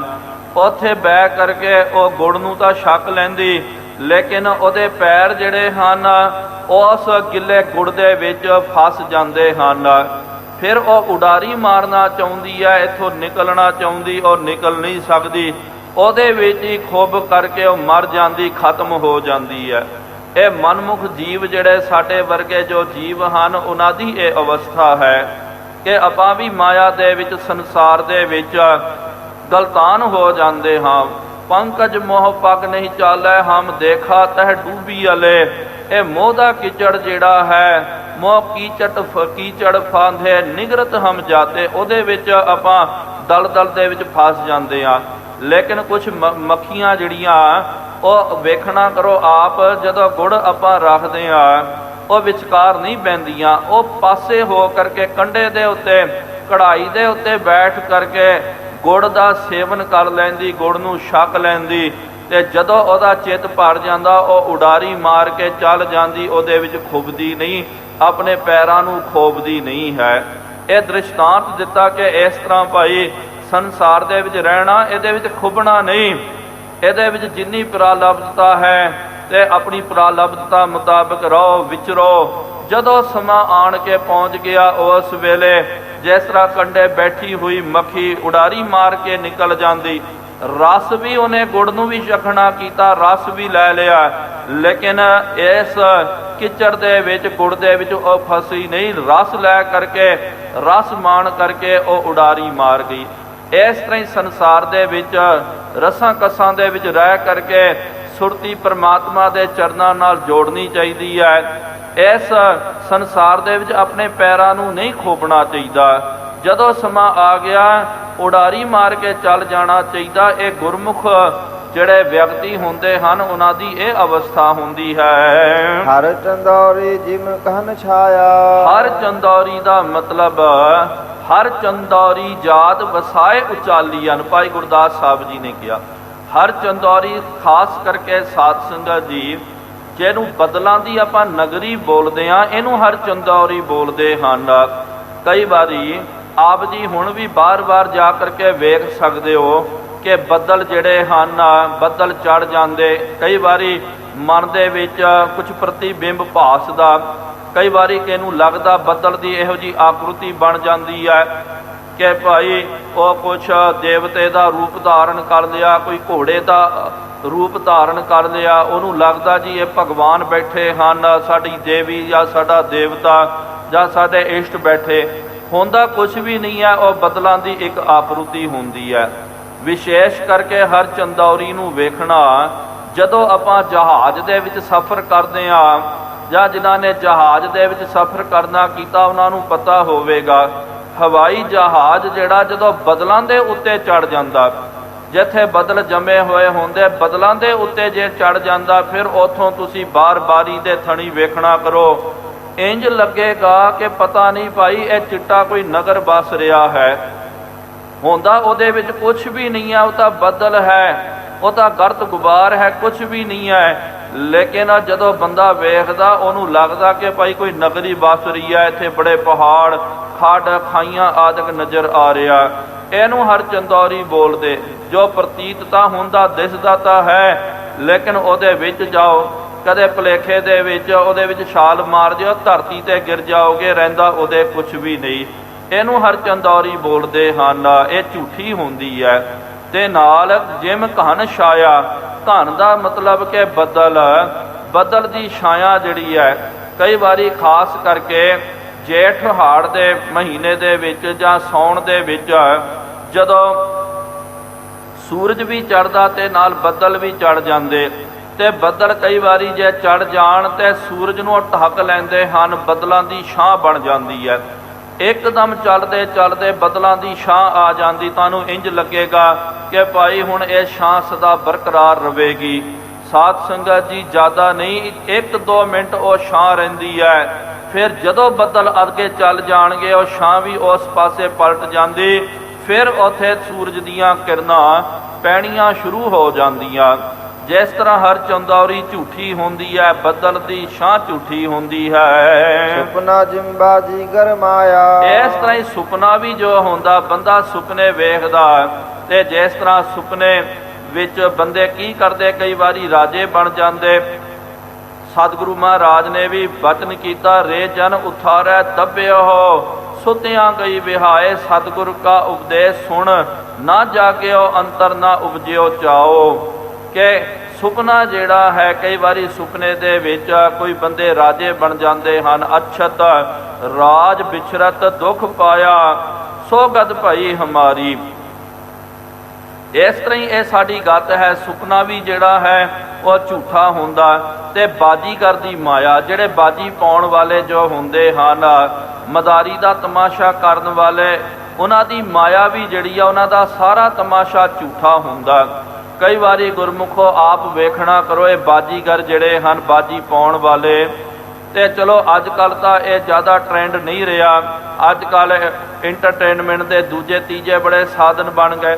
ਉਹਨਾਂ ਜ਼ਮਾਨਿਆਂ ਦੇ ਵਿੱਚ ਲੋਕ ਟਾਈਮ ਪਾਸ ਕਰਨ ਦੇ ਲਈ ਭੰਡਾਂ ਕੋਲ ਜਾਂਦੇ। ਭੰਡ ਜਿਹੜੇ ਹਨ ਉਹ ਤਮਾਸ਼ਾ ਦਿਖਾਉਂਦੇ, ਬਾਜੀਗਰ ਬਾਜੀ ਪਾਉਂਦਾ। ਇਹਨਾਂ ਦੇ ਕੋਲ ਟਰੀਕਾਂ ਹੁੰਦੀਆਂ। ਬਾਜੀਗਰ ਕੀ ਕਰਦਾ, ਤੇ ਉਹ ਇੰਜ ਹੱਥ ਘੁਮਾ ਕਰਕੇ ਉਹਦੇ ਵਿੱਚੋਂ ਪੈਸੇ ਕੱਢ ਦਿੰਦਾ। ਇਹ ਹੱਥ ਘੁਮਾ ਕਰਕੇ ਉਹ ਬਹੁਤ ਸਾਰੇ ਪੈਸੇ ਕੱਢ ਦਿੰਦਾ। ਹੁਣ ਇੱਥੇ ਇੱਕ ਮਨ ਵਿੱਚ ਸ਼ੰਕਾ ਆਵੇਗੀ ਕਿ ਭਾਈ ਜੇ ਤੂੰ ਆਪਣੇ ਹੱਥਾਂ ਦੇ ਨਾਲ ਇੰਜੀ ਪੈਸਾ ਕੱਢ ਸਕਦਾ, ਤੇ ਦੁਨੀਆ ਦਾ ਸਭ ਤੋਂ ਵੱਡਾ ਅਮੀਰ ਬੰਦਾ ਤਾਂ ਤੈਨੂੰ ਬਣਨਾ ਚਾਹੀਦਾ। ਜਿੰਨੀ ਮਰਜ਼ੀ ਦਿਨ ਰਾਤ ਬੈਠ ਕਰਕੇ ਮਾਇਆ ਕੱਢੀ ਜਾ, ਅਮੀਰ ਕਰੋੜਪਤੀ ਅਰਬਪਤੀ ਬਣ ਜਾਵੇਗਾ। ਲੇਕਿਨ ਉਹੀ ਬਾਜੀਗਰ ਇਹ ਮਾਇਆ ਕੱਢ ਕੇ ਦਿਖਾਉਂਦਾ। ਸਾਨੂੰ ਭ੍ਰਮ ਪੈਦਾ ਹੁੰਦਾ ਕਿ ਭਾਈ ਇਹਨੇ ਮਾਇਆ ਕੱਢਣੀ ਕੀਤੀ ਹੈ। ਲੇਕਿਨ ਗੁਰਮੁਖੋ ਯਾਦ ਰੱਖੋ, ਜਦੋਂ ਤਮਾਸ਼ਾ ਖਤਮ ਹੋ ਜਾਂਦਾ ਹੈ, ਉਹ ਫਿਰ ਠੂਠਾ ਲੈ ਕਰਕੇ ਮੰਗ ਕਰਦਾ ਕਿ ਭਾਈ ਕੋਈ 5 ਪੈਸਾ, ਕੋਈ 10 ਰੁਪਈਆ ਤਾਂ ਮੇਰੇ ਝੋਲੀ ਵਿੱਚ ਪਾ ਦਿਓ। ਕਿ ਜਿਹੜਾ ਬੰਦਾ 1000 ਦੀ 2000 ਦੀ ਨੋਟ ਉਂਝੀ ਕੱਢ ਲੈਂਦਾ, ਫਿਰ ਬਾਅਦ ਦੇ ਵਿੱਚ ਉਹ 5-5 10-10 ਰੁਪਏ ਕਿਉਂ ਮੰਗਦਾ ਫਿਰਦਾ? ਉਹਦੇ ਕੋਲ ਜੇ ਇਹ ਸ਼ਕਤੀ ਹੈ ਤੇ ਮਾਇਆ ਕਿਉਂ ਨਹੀਂ ਕੱਢ ਲੈਂਦਾ? ਕਿਉਂਕਿ ਇਹ ਸਭ ਦਿਖਾਵਾ ਹੁੰਦਾ, ਛਲ ਹੁੰਦਾ। ਸਾਨੂੰ ਇੰਜ ਪ੍ਰਤੀਤ ਹੁੰਦਾ ਕਿ ਉਹ ਬੰਦਾ ਮਾਇਆ ਕੱਢ ਰਿਹਾ, ਲੇਕਿਨ ਹਕੀਕਤ ਦੇ ਵਿੱਚ ਇਹ ਕੁਛ ਨਹੀਂ ਹੁੰਦਾ। ਜਿਸ ਤਰ੍ਹਾਂ ਬਾਜੀਗਰ ਦੀ ਮਾਇਆ ਝੂਠੀ ਹੁੰਦੀ ਹੈ। ਨਹਿ ਸਾਥ ਲਖ ਕਰ ਦ੍ਰਿੜ ਗਹਾ। ਇਹ ਜੋ ਹੈ ਮਹਾਰਾਜ ਜੀ ਨੇ ਇਹ ਦ੍ਰਿਸ਼ਟਾਂਤ ਦਿੱਤਾ ਕਿ ਹਰ ਚੰਦੌਰੀ ਤੇ ਘਨ ਦੀ ਛਾਇਆ, ਸੁਪਨਾ, ਬਾਜੀਗਰ ਦੀ ਮਾਇਆ, ਇਹ ਸਭ ਝੂਠ ਹੈ। ਜਿਸ ਵਿਅਕਤੀ ਨੇ ਇਹਨੂੰ ਸੱਚ ਕਰਕੇ ਮੰਨਣਾ ਕੀਤਾ, ਸੱਚ ਕਰਕੇ ਇਹਨੂੰ ਦ੍ਰਿੜ ਕਰਕੇ ਗ੍ਰਹਿਣ ਕਰਨਾ ਕੀਤਾ, ਕਹਾ ਪ੍ਰਾਣੀ ਨਿਜ ਕਰ ਲਹਾ। ਉਸ ਪ੍ਰਾਣੀ ਦੇ ਹੱਥ ਦੇ ਵਿੱਚ ਕੁਝ ਵੀ ਨਹੀਂ ਆਉਂਦਾ, ਉਹ ਖਾਲੀ ਦਾ ਖਾਲੀ ਰਹਿ ਜਾਂਦਾ ਹੈ। ਕਿਉਂਕਿ ਸਿਰਫ ਭਾਸ ਦਾ, ਹਕੀਕਤ ਦੇ ਵਿੱਚ ਇਹ ਕੁਝ ਨਹੀਂ ਹੁੰਦਾ। ਬਿਨ ਸਹ ਕੋ ਆਗੇ ਕੋ ਪਾਸ਼ੇ। ਤੇ ਅੱਗੇ ਤੇ ਪਿੱਛੇ ਮਹਾਰਾਜ ਜੀ ਨੇ ਕਿਹਾ ਨਾ ਕਿ ਵਾਰੀ ਆਪੋ ਆਪਣੀ ਕੋਈ ਨਾ ਬੰਧੈ ਧੀਰਾ। ਕੋਈ ਮਹਾਰਾਜ ਜੀ ਨੇ ਜੋ ਗੁਰਬਾਣੀ ਦੇ ਵਿੱਚ ਸਾਨੂੰ ਸਿੱਖਿਆ ਦਿੱਤੀ ਹੈ ਕਿ ਭਾਈ ਇੱਕ ਨਹੀਂ ਲੱਦਿਆ, ਇੱਕ ਲੱਦ ਚੱਲੇ, ਇੱਕ ਨਹੀਂ ਬੱਧੇ ਪਹਾੜ। ਕਿ ਮਰ ਨਾ ਮੂਰਤ ਪੁੱਛਿਆ, ਪੁੱਛੀ ਥਿਤ ਨਾ ਵਾਰ। ਇੱਕ ਨਹੀਂ ਲੱਦਿਆ, ਇੱਕ ਲੱਦ ਚੱਲੇ, ਇੱਕ ਨਹੀਂ ਬੱਧੇ ਪਹਾੜ। ਮੌਤ ਕਦੇ ਕਿਸੇ ਨੂੰ ਪੁੱਛ ਕਰਕੇ ਨਹੀਂ ਆਉਂਦੀ ਹੈ ਕਿ ਮੈਂ ਕਦੋਂ ਆਵਾਂ। ਕਦੇ ਮੌਤ ਨੇ ਪੁੱਛਿਆ ਕਿ ਭਾਈ ਮੈਂ ਕਿਹੜੀ ਥਿਤ, ਕਿਹੜਾ ਵਾਰ, ਕਿਹੜਾ ਦਿਨ, ਕਿਹੜੀ ਤਰੀਕ ਨੂੰ ਮੈਂ ਆਵਾਂ। ਤੇ ਮੌਤ ਦੇ ਲਈ ਤਾਂ ਸਾਰੇ ਤਿਆਰ ਹੀ ਹੁੰਦੇ ਹਨ। ਇੱਕ ਨਹੀਂ ਲੱਦਿਆ, ਇੱਕ ਨਹੀਂ ਲੱਦ ਚੱਲੇ, ਇੱਕ ਨਹੀਂ ਬੱਧੇ ਪਹਾੜ। ਕਈ ਮਰ ਕੇ ਚੱਲ ਗਏ, ਕਈ ਮੌਤ ਦੀ ਤਿਆਰੀ ਕਰ ਰਹੇ ਹਨ। ਕਈ ਅੱਜ ਨਹੀਂ ਤਾਂ ਕੱਲ੍ਹ ਉਹਨਾਂ ਨੇ ਵੀ ਮੌਤ ਦਾ ਖਾਜਾ ਬਣ ਜਾਣਾ। ਇਹ ਤਾਂ ਵਾਰੀ ਹੈ, ਵਾਰੀ ਆਪੋ ਆਪਣੀ। ਤੇ ਜਿਨ੍ਹਾਂ ਦੀ ਵਾਰੀ ਆ ਜਾਂਦੀ ਹੈ, ਭਾਵੇਂ ਕਈ ਵਾਰੀ ਬੱਚੇ ਦੀ ਵਾਰੀ ਅੱਗੇ ਆ ਜਾਵੇ, ਬੱਚੇ ਮਰ ਜਾਂਦੇ, ਉਹਨਾਂ ਦੇ ਅੱਗੇ ਉਹਨਾਂ ਦਾ ਦਾਦਾ ਪੜਦਾਦਾ ਜੀਵਤ ਰਹਿੰਦਾ। ਤੇ ਉਹ ਕਹਿ ਦਿੰਦੇ ਕਿ ਭਾਈ ਮਰਨ ਦੀ ਤਾਂ ਸਾਡੀ ਵਾਰੀ ਸੀ, ਅਸੀਂ ਬਜ਼ੁਰਗ ਹੋ ਗਏ ਹਾਂ, ਸਾਨੂੰ ਮਰਨਾ ਚਾਹੀਦਾ। ਲੇਕਿਨ ਸਾਡੇ ਅੱਗੇ ਭਾਈ ਬੱਚਿਆ ਤੂੰ ਮਰ ਗਿਆ, ਤੇਰੀ ਤਾਂ ਵਾਰੀ ਵੀ ਨਹੀਂ ਹੈ। ਗੁਰਮੁਖ ਇਸ ਤਰ੍ਹਾਂ ਆਪਾਂ ਕਹਿ ਦਿੰਦੇ ਹਾਂ, ਲੇਕਿਨ ਮੌਤ ਦੀ ਵਾਰੀ ਕੋਈ ਮੌਤ ਦੇ ਲਈ ਅੱਗੇ ਪਿੱਛੇ ਨਹੀਂ ਹੁੰਦਾ। ਆਪਾਂ ਇਹ ਨਹੀਂ ਕਹਿ ਸਕਦੇ ਹਾਂ ਜਿਸ ਤਰ੍ਹਾਂ ਇੱਕ ਕਤਾਰ ਲੱਗਦੀ ਹੈ, ਲਾਈਨ ਲੱਗਦੀ ਹੈ, ਆਪਾਂ ਕਹਿੰਦੇ ਨਾ ਜੀ ਮੇਰੇ ਅੱਗੇ 10 ਬੰਦੇ ਹਨ, ਪਹਿਲੇ 10 ਬੰਦਿਆਂ ਦੀ ਵਾਰੀ ਆਵੇਗੀ, ਫਿਰ ਮੇਰੀ ਵਾਰੀ ਆਵੇਗੀ। ਗੁਰਮੁਖ ਇਸ ਤਰ੍ਹਾਂ ਮੌਤ ਦੀ ਵਾਰੀ ਨਹੀਂ ਲੱਗਦੀ। ਇਹ ਤਾਂ ਵਾਰੀ ਇਸ ਤਰ੍ਹਾਂ ਹੁੰਦੀ ਹੈ ਕਿ ਕੋਈ ਲਾਈਨ ਦੇ ਵਿੱਚ ਖੜਿਆ ਹੋਇਆ ਹੋਵੇ ਪੂਰੀ ਕਤਾਰ ਦੇ ਵਿੱਚ, ਤੇ ਉਸ ਕਤਾਰ ਦੇ ਵਿੱਚ ਤੁਸੀਂ ਕਿਸ ਬੰਦੇ ਨੂੰ ਆਵਾਜ਼ ਦਿਓ ਕਿ ਭਾਈ ਫਲਾਣਿਆ ਸਿੰਘਾ ਤੂੰ ਆ। ਭਾਵੇਂ ਉਹ ਬੰਦਾ ਅੱਗੇ ਖੜੋਤਾ ਹੋਇਆ ਹੋਵੇ, ਪਿੱਛੇ ਵਿਚਕਾਰ ਖੜੋਤਾ ਹੋਇਆ ਹੋਵੇ, ਜਿਹਦਾ ਨਾਮ ਲਓਗੇ ਉਹਦੀ ਵਾਰੀ ਆ ਜਾਂਦੀ, ਉਹ ਅੱਗੇ ਆ ਜਾਂਦਾ। ਬਸ ਮੌਤ ਦੀ ਵਾਰੀ ਇਸ ਤਰ੍ਹਾਂ ਹੀ ਹੁੰਦੀ ਹੈ। ਜਿਨ੍ਹਾਂ ਦੇ ਸਦੜੇ ਆ ਜਾਂਦੇ ਹਨ ਦਰਗਾਹ ਤੋਂ, ਜਿਨ ਕੀ ਚੀਰੀ ਦਰਗਾਹ ਪਾਟੀ ਤਿੰਨਾ ਮਰਨਾ ਭਾਈ। ਜਿਨ੍ਹਾਂ ਦੀ ਦਰਗਾਹ ਤੋਂ ਚੀਰੀ ਪਾਟ ਜਾਂਦੀ ਤੇ ਉਹਨਾਂ ਨੇ ਮਰਨਾ ਹੁੰਦਾ। ਵਾਰੀ ਕੋਈ ਨਹੀਂ ਪੁੱਛਦਾ ਕਿ ਪਹਿਲੇ ਇਹਨੇ ਮਰਨਾ, ਉਹ ਤੋਂ ਬਾਅਦ ਉਹਨੇ, ਉਹ ਤੋਂ ਬਾਅਦ ਮੇਰੀ ਵਾਰੀ ਆਵੇਗੀ। ਇਸਮੈ ਮੂਰਖ ਥਿਰਤਾ ਬਾਂਛੇ। ਇਹਦੇ ਵਿੱਚ ਮੂਰਖ ਬੰਦੇ ਜਿਹੜੇ ਹਨ ਉਹ ਥਿਰਤਾ ਬਾਂਛਦੇ ਹਨ ਕਿ ਭਾਈ ਮੈਂ ਥਿਰ ਹੋ ਕਰਕੇ ਰਹਿ ਜਾਵਾਂ, ਮੈਂ ਛੇਤੀ ਨਹੀਂ ਮਰਨਾ ਕਰਕੇ। ਚਲਿਓ ਜਾਤ ਜਿਮ ਨਦੀ ਪ੍ਰਵਾਹ। ਜਿਸ ਤਰ੍ਹਾਂ ਨਦੀ ਦਾ ਪ੍ਰਵਾਹ ਜਿਹੜਾ ਵਹਿਣ ਜਿਹੜਾ ਵਗਦਾ ਹੀ ਜਾਂਦਾ, ਵਗਦਾ ਹੀ ਜਾਂਦਾ। ਧਾਰਿਓ ਰਹੇ ਦਿਖਿਆਤ ਵਿਦਤਾਹੁ। ਲੇਕਿਨ ਜਦੋਂ ਆਪਾਂ ਨਦੀ ਨੂੰ ਵੇਖਦੇ ਆ ਨਾ, ਚਲਦੇ ਪ੍ਰਵਾਹ ਨੂੰ ਵੇਖਣਾ ਕਰੋ, ਭਰਿਆ ਹੋਇਆ ਹੁੰਦਾ। ਲੇਕਿਨ ਗੁਰਮੁਖੋ ਅੰਦਰ ਉਤਰ ਕੇ ਵੇਖੋ ਤਾਂ ਪਤਾ ਲੱਗੇਗਾ ਚਲਦਾ ਪ੍ਰਵਾਹ ਜਿਹੜਾ ਹੈ ਉਹ ਭਰਿਆ ਤਾਂ ਨਜ਼ਰ ਆਉਂਦਾ, ਲੇਕਿਨ ਅੰਦਰੋਂ ਪਾਣੀ ਵਹਿੰਦਾ ਹੀ ਜਾਂਦਾ, ਵਹਿੰਦਾ ਹੀ ਜਾਂਦਾ। ਜਿਹੜਾ ਪਾਣੀ ਆ ਗਿਆ ਖੜਨਾ ਨਹੀਂ ਹੈ, ਉਹਨੇ ਅੱਗੇ ਚੱਲ ਜਾਣਾ। ਫਿਰ ਦੂਜਾ ਪਾਣੀ ਆ ਜਾਵੇਗਾ, ਉਹ ਖੜਿਆ ਹੋਇਆ ਨਜ਼ਰ ਆਉਂਦਾ। ਇਸ ਤਰ੍ਹਾਂ ਹੀ ਸੰਸਾਰ ਦਾ ਮੇਲਾ ਤਾਂ ਸਦਾ ਭਰਿਆ ਹੋਇਆ ਹੁੰਦਾ, ਲੇਕਿਨ ਇਸ ਮੇਲੇ ਦੇ ਵਿੱਚ ਕਈ ਮਰ ਕੇ ਚੱਲ ਜਾਂਦੇ, ਕੋਈ ਪੈਦਾ ਹੋ ਕਰਕੇ ਆ ਜਾਂਦਾ। ਮੇਲਾ ਸਦਾ ਸੰਸਾਰ ਦਾ ਭਰਿਆ ਹੋਇਆ ਹੁੰਦਾ, ਲੇਕਿਨ ਜੀਵ ਸਥਿਰ ਨਹੀਂ ਹੁੰਦੇ ਹਨ। ਤੇ ਕੋਈ ਮਰ ਜਾਂਦਾ ਤੇ ਕਿਹਦੀ ਵਾਰੀ ਆ ਜਾਂਦੀ ਹੈ, ਕੋਈ ਪੈਦਾ ਹੋ ਜਾਂਦਾ। ਉਪਜਨ ਬਿਨਸਨ ਕਾਰ ਹਮੇਸ਼। ਇਹ ਉਪਜਣਾ ਤੇ ਬਿਨਸਨਾ ਜਿਹੜੀ ਹੈ ਇਹਦੀ ਕਾਰ ਪ੍ਰਮਾਤਮਾ ਦੀ ਸਦਾ ਚੱਲਦੀ ਰਹਿੰਦੀ ਹੈ। ਇਹ ਦੋ ਕਾਰ ਹਨ, ਪੈਦਾ ਹੋਣਾ ਤੇ ਲੈਤਾ ਹੋਣੀ ਹੈ। ਜੋ ਉਪਜਿਓ ਸੋ ਬਿਨਸ ਹੈ, ਪਰੋ ਆਜ ਕੈ ਕਾਲ। ਨਾਨਕ ਹਰ ਗੁਣ ਗਾਏ ਲੈ, ਛਾੜ ਸਗਲ ਜੰਜਾਲ। ਜਿਹੜਾ ਵੀ ਪੈਦਾ ਹੋਇਆ ਉਹਨੇ ਇੱਕ ਦਿਨ ਮਰ ਜਾਣਾ। ਇਹ ਦੋ ਚੀਜ਼ਾਂ ਸਦਾ ਚੱਲਦੀਆਂ ਹੀ ਰਹਿੰਦੀਆਂ ਕਿ ਸੰਸਾਰ ਦੇ ਵਿੱਚ ਬੰਦੇ ਮਰਦੇ ਵੀ ਹਨ ਤੇ ਨਾਲ ਜੰਮਦੇ ਵੀ ਰਹਿੰਦੇ ਹਨ। ਸਭ ਕੇ ਸੀਸ ਠੱਟੀ ਜਗਦੇਸ਼। ਸਾਰਿਆਂ ਦੇ ਸੀਸ ਦੇ ਉੱਤੇ ਇਹ ਦੋ ਚੀਜ਼ਾਂ ਠੱਟੀਆਂ ਹੋਈਆਂ, ਜਨਮ ਅਤੇ ਮੌਤ। ਵਿਚਾਰ ਕਰ ਧੀਰਜ ਧਾਰਹੁ। ਮਹਾਰਾਜ ਜੀ ਨੇ ਕਿਹਾ ਮਾਤਾ ਜੀ ਇਹ ਵਿਚਾਰ ਕਰਕੇ ਮਨ ਦੇ ਵਿੱਚ ਤੁਸੀਂ ਧੀਰਜ ਧਾਰਨ ਕਰਨਾ ਕਰੋ। ਪ੍ਰਭ ਕਿਰਤ ਸਮਝ ਸ਼ੋਕ ਨਿਰਵਾਰਹੁ। ਪ੍ਰਭੂ ਜੀ ਦੀ ਕਿਰਤ, ਉਹਦਾ ਭਾਣਾ ਵੇਖ ਕਰਕੇ ਸ਼ੋਕ ਨਿਰਵਾਰਹੁ, ਸ਼ੋਕ ਦੀ ਨਿਵਰਤੀ ਕਰਨਾ ਕਰੋ। ਸੁਨਤ ਪੁੱਤਰ ਕੇ ਬਾਕਨ ਮਾਤਾ। ਇਸ ਤਰ੍ਹਾਂ ਸਤਿਕਾਰਯੋਗ ਮਾਤਾ ਜੀ ਨੇ ਆਪਣੇ ਪੁੱਤਰ ਭਾਵ ਕੇ ਧੰਨ ਸਾਹਿਬ ਸ੍ਰੀ ਗੁਰੂ ਹਰਿਕ੍ਰਿਸ਼ਨ ਸਾਹਿਬ ਜੀ ਮਹਾਰਾਜ। ਗੁਰਮੁਖੋ ਇਹ ਜਿਹੜੀ ਉਮਰ ਹੁੰਦੀ ਨਾ, ਹਲੇ ਦੁੱਧ ਦੇ ਦੰਦ ਵੀ ਨਹੀਂ ਟੁੱਟਦੇ ਹਨ, ਲੇਕਿਨ ਕਿੰਨਾ ਜ਼ਿਆਦਾ ਗਿਆਨ ਹੈ ਮਹਾਰਾਜ ਜੀ ਨੂੰ। ਇੱਥੋਂ ਹੀ ਪਤਾ ਲੱਗਦਾ ਕਿ ਇਹ ਗੱਲ ਸਰੀਰ ਦੀ ਨਹੀਂ ਹੈ, ਇਹ ਗੱਲ ਜੋਤ ਦੀ ਹੈ। ਇਹ ਗੱਲ ਸਰੀਰ ਦੀ ਗੱਲ ਨਹੀਂ ਹੈ, ਜੋਤ ਦੀ ਗੱਲ ਹੈ। ਇਸ ਤਰ੍ਹਾਂ ਹੀ ਦੇਖੋ ਛੋਟੇ ਸਾਹਿਬਜ਼ਾਦਿਆਂ ਨੂੰ ਜਦੋਂ ਗ੍ਰਿਫਤਾਰ ਕਰਨਾ ਕੀਤਾ, ਸਾਹਿਬਜ਼ਾਦਾ ਬਾਬਾ ਜੁਰਾਵਰ ਸਿੰਘ ਸਾਹਿਬ ਜੀ, ਬਾਬਾ ਫਤਿਹ ਸਿੰਘ ਸਾਹਿਬ ਜੀ, ਜਦੋਂ ਇਹਨਾਂ ਦੀ ਪੇਸ਼ੀ ਹੋਈ, ਇਤਿਹਾਸਕਾਰ ਦੱਸਦੇ ਸਨ, ਅੱਜ ਵੀ ਉਹ ਇਤਿਹਾਸ ਨੂੰ ਪੜ੍ਹਦੇ ਹਾਂ ਸਾਨੂੰ ਪਤਾ ਲੱਗਦਾ ਬਾਬਾ ਜੁਰਾਵਰ ਸਿੰਘ ਸਾਹਿਬ ਜੀ ਨੇ ਜ਼ਿਆਦਾ ਸਵਾਲ ਜਵਾਬ ਨਹੀਂ ਕੀਤੇ, ਲੇਕਿਨ ਬਾਬਾ ਫਤਿਹ ਸਿੰਘ ਸਾਹਿਬ ਜੀ ਨੇ ਬਹੁਤ ਸਾਰੇ ਸਵਾਲ ਜਵਾਬ ਕਰਨੇ ਕੀਤੇ। ਜਦੋਂ ਵੀ ਇਹ ਕੁਝ ਬੋਲਦੇ ਤੁਰੰਤ ਉਹਨੂੰ ਪ੍ਰਤੀ ਉੱਤਰ ਦੇ ਕਰਕੇ ਉਹਦੇ ਮੂੰਹ ਦੇ ਉੱਤੇ ਆਪਣਾ ਜਵਾਬ ਮਾਰਦੇ ਸਨ।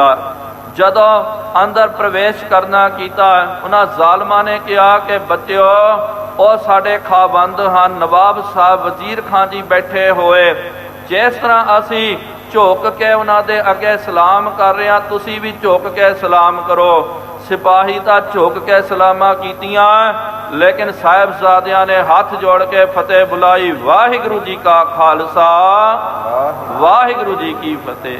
ਸਾਧ ਸੰਗਤ ਜੀ, ਇਹ ਹੁੰਦੀ ਹੈ ਸਿਆਣਪ। ਆਮ ਆਪਾਂ ਬੱਚਾ ਵੇਖਦੇ ਹਾਂ, ਛੋਟਾ 7 ਸਾਲ ਦਾ ਕੋਈ ਬੱਚਾ ਆਰਵਲਾ ਦਾ ਹੋਵੇ, ਉਹਨੂੰ ਜਿਸ ਤਰ੍ਹਾਂ ਬੋਲੋ ਉਹ ਉਸ ਤਰ੍ਹਾਂ ਕਰਦਾ ਹੈ, ਲੇਕਿਨ ਇਹਨਾਂ ਨੇ ਜ਼ਬਰਦਸਤੀ ਕੀਤੀ, ਜ਼ੋਰ ਪਾਇਆ ਕਿ ਭਾਈ ਝੁਕੋ ਸਲਾਮ ਕਰੋ। ਉਹਨਾਂ ਨੇ ਝੁਕਣਾ ਮਨਜ਼ੂਰ ਨਹੀਂ ਕੀਤਾ, ਉਹਨਾਂ ਨੇ ਫਤਿਹ ਬੁਲਾਈ ਹੈ।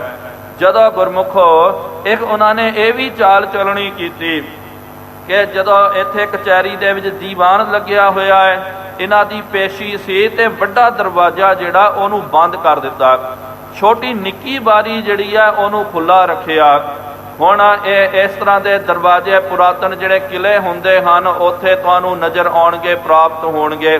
ਇੱਥੇ ਸਾਧ ਸੰਗਤ ਜੀ ਹਜੂਰ ਸਾਹਿਬ ਦੇ ਵਿੱਚ ਵੀ ਇਹ ਦਰਵਾਜ਼ੇ ਜਿਹੜੇ ਸਨ ਇਹੋ ਜਿਹੇ ਹੋਇਆ ਕਰਦੇ ਸਨ। ਬੜੀ ਮੈਂ ਪੁਰਾਣੀ ਆਪ ਜੀ ਨੂੰ ਗੱਲ ਦੱਸ ਰਿਹਾ, ਇਹ ਤਕਰੀਬਨ 2005-6 ਉਸ ਸਨ ਦੀ ਗੱਲ ਹੈ, ਜਦੋਂ ਪੁਰਾਣਾ ਜਿਹੜਾ ਆਲਾ ਦੁਆਲਾ ਹੁੰਦਾ ਖਾਸ ਕਰਕੇ, ਤੇ ਇੱਥੇ ਜਿਹੜਾ ਗੇਟ ਨੰਬਰ 3 ਤੇ ਇਹ 4 ਨੰਬਰ ਦਾ ਗੇਟ ਜਿਹੜਾ ਹੈ, ਇੱਥੇ ਫਿਰ ਵੱਡੇ ਦਰਵਾਜ਼ੇ ਹੋਇਆ ਕਰਦੇ ਸਨ। ਉਹਦੇ ਵਿੱਚੋਂ ਦੀ ਨਿੱਕੀ ਬਾਰੀ ਹੁੰਦੀ ਸੀ, ਜਿੱਥੇ ਕੋਈ ਜ਼ਿਆਦਾ ਮਨੁੱਖ ਜਦੋਂ ਆਉਂਦੇ ਤਾਂ ਵੱਡਾ ਦਰਵਾਜ਼ਾ ਖੋਲਿਆ ਜਾਂਦਾ, ਨਹੀਂ ਤਾਂ ਉਹਨੂੰ ਬੰਦ ਕਰ ਦਿੰਦੇ। ਨਿੱਕੀ ਤਾਕੀ ਬਾਰੀ ਜਿਹੜੀ ਹੈ ਉਹਦੇ ਵਿੱਚੋਂ ਦੀ ਇੱਕੋ ਹੀ ਬੰਦਾ, ਉਹਨੂੰ ਵੀ ਝੁਕ ਕੇ ਲੰਘਣਾ ਪੈਂਦਾ।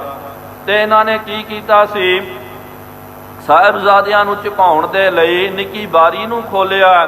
ਖੋਲ ਕਰਕੇ ਉਹਨਾਂ ਦਾ ਸਿਪਾਹੀ ਜਿਹੜਾ ਪਹਿਲੇ ਉਹਨੇ ਸਿਰ ਲੰਘਾਉਣਾ ਕੀਤਾ, ਸਿਰ ਝੁਕਾ ਕਰਕੇ ਸਲਾਮ ਕਰਦਾ ਕਰਦਾ ਅੱਗੇ ਜਾ ਕਰਕੇ ਉਹਨੇ ਨਵਾਬ ਨੂੰ ਸਲਾਮ ਬੁਲਾਈ।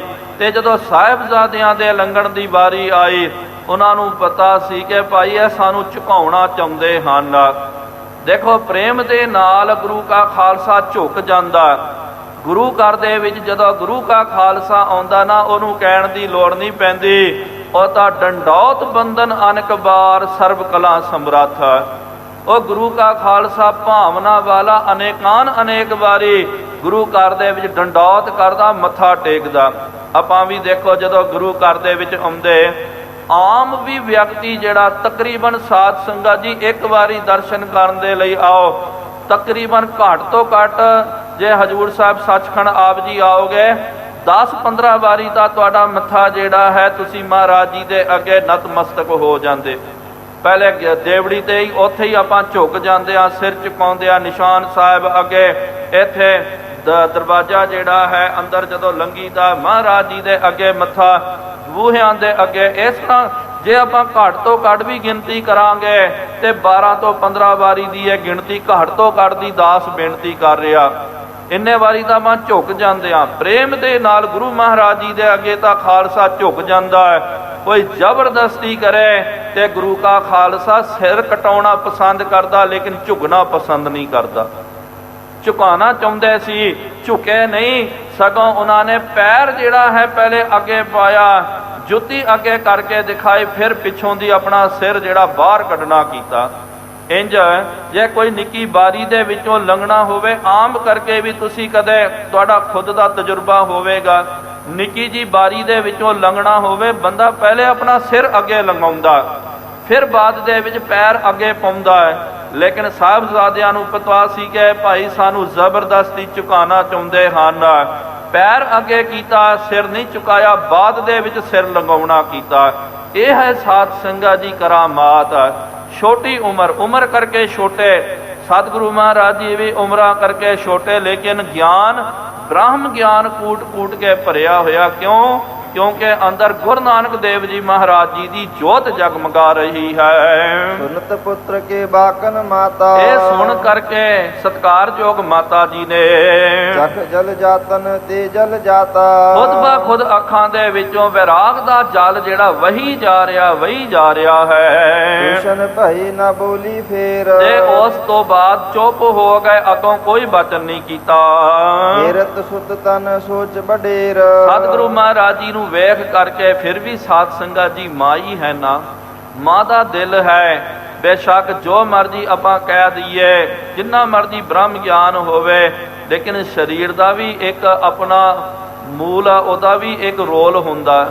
ਸਰੀਰ ਕਰਕੇ ਹੀ ਤਾਂ ਸਾਧ ਸੰਗਤ ਜੀ ਬੰਦੇ ਮੌਜੂਦ ਹੁੰਦੇ ਹਨ।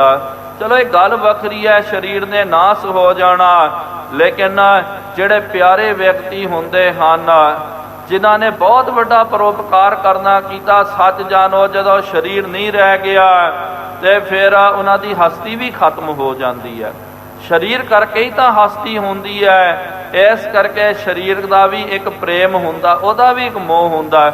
ਮਾਤਾ ਜੀ ਫਿਰ ਬਹੁਤ ਵਿਰਾਗ ਦੇ ਵਿੱਚ ਆ ਗਏ, ਬਹੁਤ ਦੀਨਮਨਾ ਹੋ ਗਏ। ਔਰੰਗ ਕੋ ਨਰ ਸੁਧ ਕੋ ਆਵੈ, ਫਿਰ ਕੀ ਹੋਇਆ, ਔਰੰਗਜ਼ੇਬ ਨੇ ਵੀ ਆਪਣੇ ਬੰਦਿਆਂ ਨੂੰ ਭੇਜਣਾ ਕੀਤਾ। ਬਹੁਰ ਜਾਏ ਅਹਿਵਾਲ ਸੁਣਾਵੈ, ਉਹਨਾਂ ਨੇ ਇਥੋਂ ਵੇਖ ਕਰਕੇ, ਕਿਉਂਕਿ ਉਹ ਪੂਰਾ ਪਤਾ ਕਰ ਰਿਹਾ ਸੀ ਕਿ ਭਾਈ ਕਿ ਦੇਖੋ ਪਤਾ ਕਰੋ, ਕਿਉਂਕਿ ਉਹ ਮਿਲਣਾ ਚਾਹੁੰਦਾ ਸੀ ਮਹਾਰਾਜ ਜੀ ਦੇ ਨਾਲ। ਵਾਰਤਾਲਾਪ ਕਰਨਾ ਚਾਹੁੰਦਾ, ਉਹਦੇ ਬੰਦਿਆਂ ਨੇ ਜਾ ਕਰਕੇ ਕਹਿ ਦਿੱਤਾ, ਅਧਿਕ ਸੀਤਲਾ ਤੇ ਵਿਸਫੋਟ। ਉਹਦੇ ਗੁਪਤਚਰਾਂ ਨੇ ਕਹਿ ਦਿੱਤਾ ਕਿ ਬਾਦਸ਼ਾਹ ਮਹਾਰਾਜ ਨੂੰ ਤਾਂ ਬਹੁਤ ਜ਼ਿਆਦੀ ਸੀਤਲਾ ਆਈ ਹੈ। ਪਿਲ ਪਿਲ ਕਰਤ ਬੜੇ ਕੋ ਛੋਟ। ਸਾਰੇ ਜਿਹੜੇ ਫੋੜੇ ਜਿਹੜੇ ਪੱਕ ਗਏ ਹਨ, ਪਿਲ ਪਿਲੇ ਜੇ ਹੋ ਗਏ।